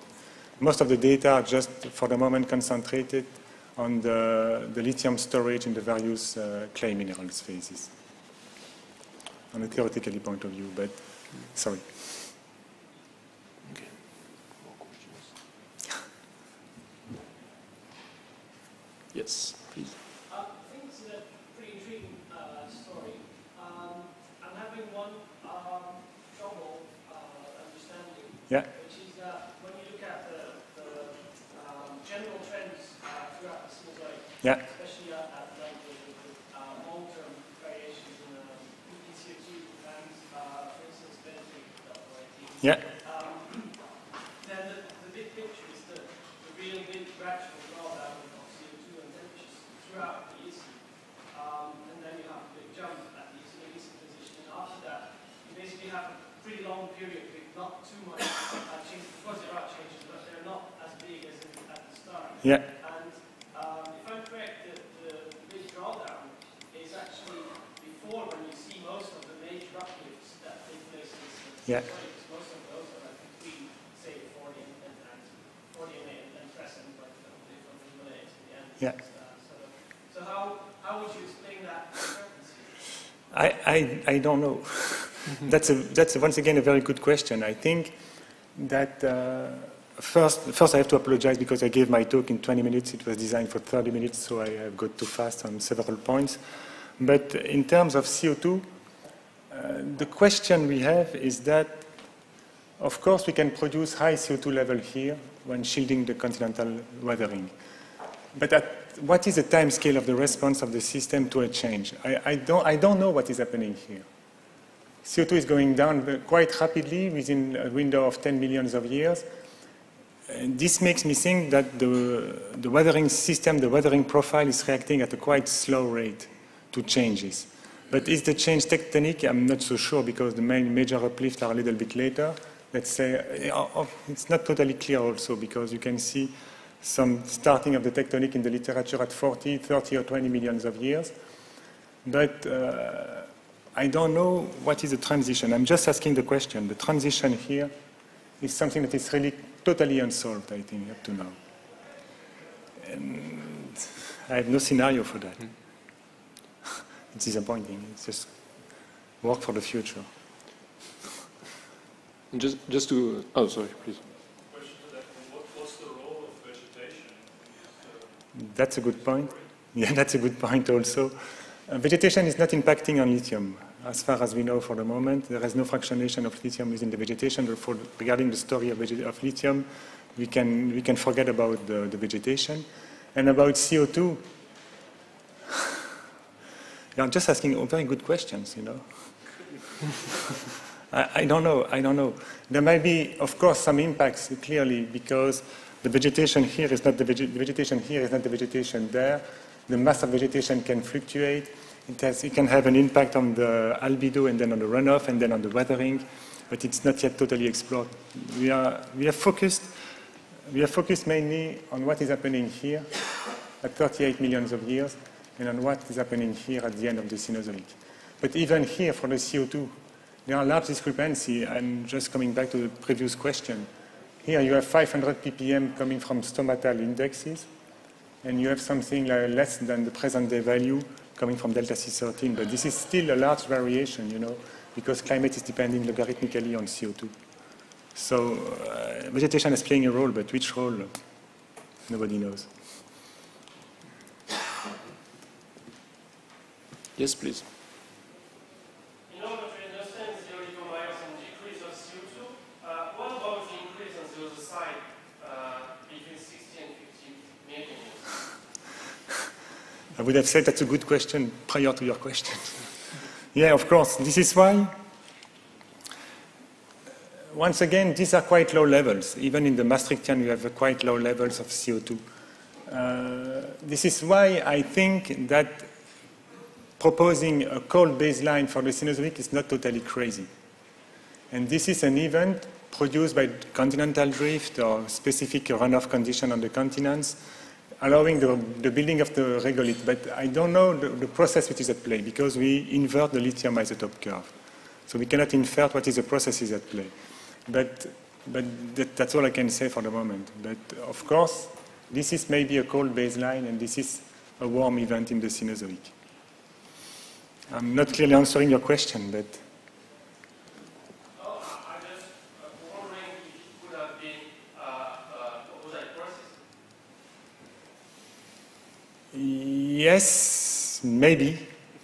Maybe, but I think the time scale is not the same. The time required to build a thick regolith is quite long, you know. If you're talking about the rapid CO2 decrease at the Eocene Oligocene transition, the regolith processes are too slow, I think, to react to this. But once again, the CO2 is not changing instantaneously. You have something like 10 millions of years between this and this level. So it could be, but the question is there, what is happening here? Why are we producing thick regolith at that time? I have no answer for that. It's under investigation. I have one more question. That's a good question. I have not the answer. I mean, I have a question regarding the transition from a flat world to a world that we know today. Yeah. Couldn't you expect some threshold effects that would affect, in turn, the weathering processes when you build your mountain? I mean, maybe you could imagine that at a certain altitude, and it's a bit of a follow-up of the first question. I mean, maybe you can imagine that you have a different response of the system from a flat world to a mid-elevation world, or between a mid-elevation world to a of course, and there are some threshold effect in there. So I was wondering whether, and you may be involved in this, we should not run a simulation with a half altitude, for instance, or 1/3 altitude, 2/3 altitude. It's not done yet. But I would like just to emphasize the fact that the response of a flat world, of the disappearance of mountains, is largely dependent also on the tectonic setting, the general paleogeographic setting. So I think that this is a quite academic experiment, showing that if you remove mountains at the present day, you get this response. And I'm absolutely not sure that we will get the same response in the Eocene, where the continents are not at the same place. So, but this is another point. But of course, there are some threshold effect, but yet to be determined. Thank you. Well, I would like to thank all the presenters for this morning sessions, and we'll leave you with the next session, but middle, Alfred Wedinger, middle, in 15 minutes. Thank you, everybody.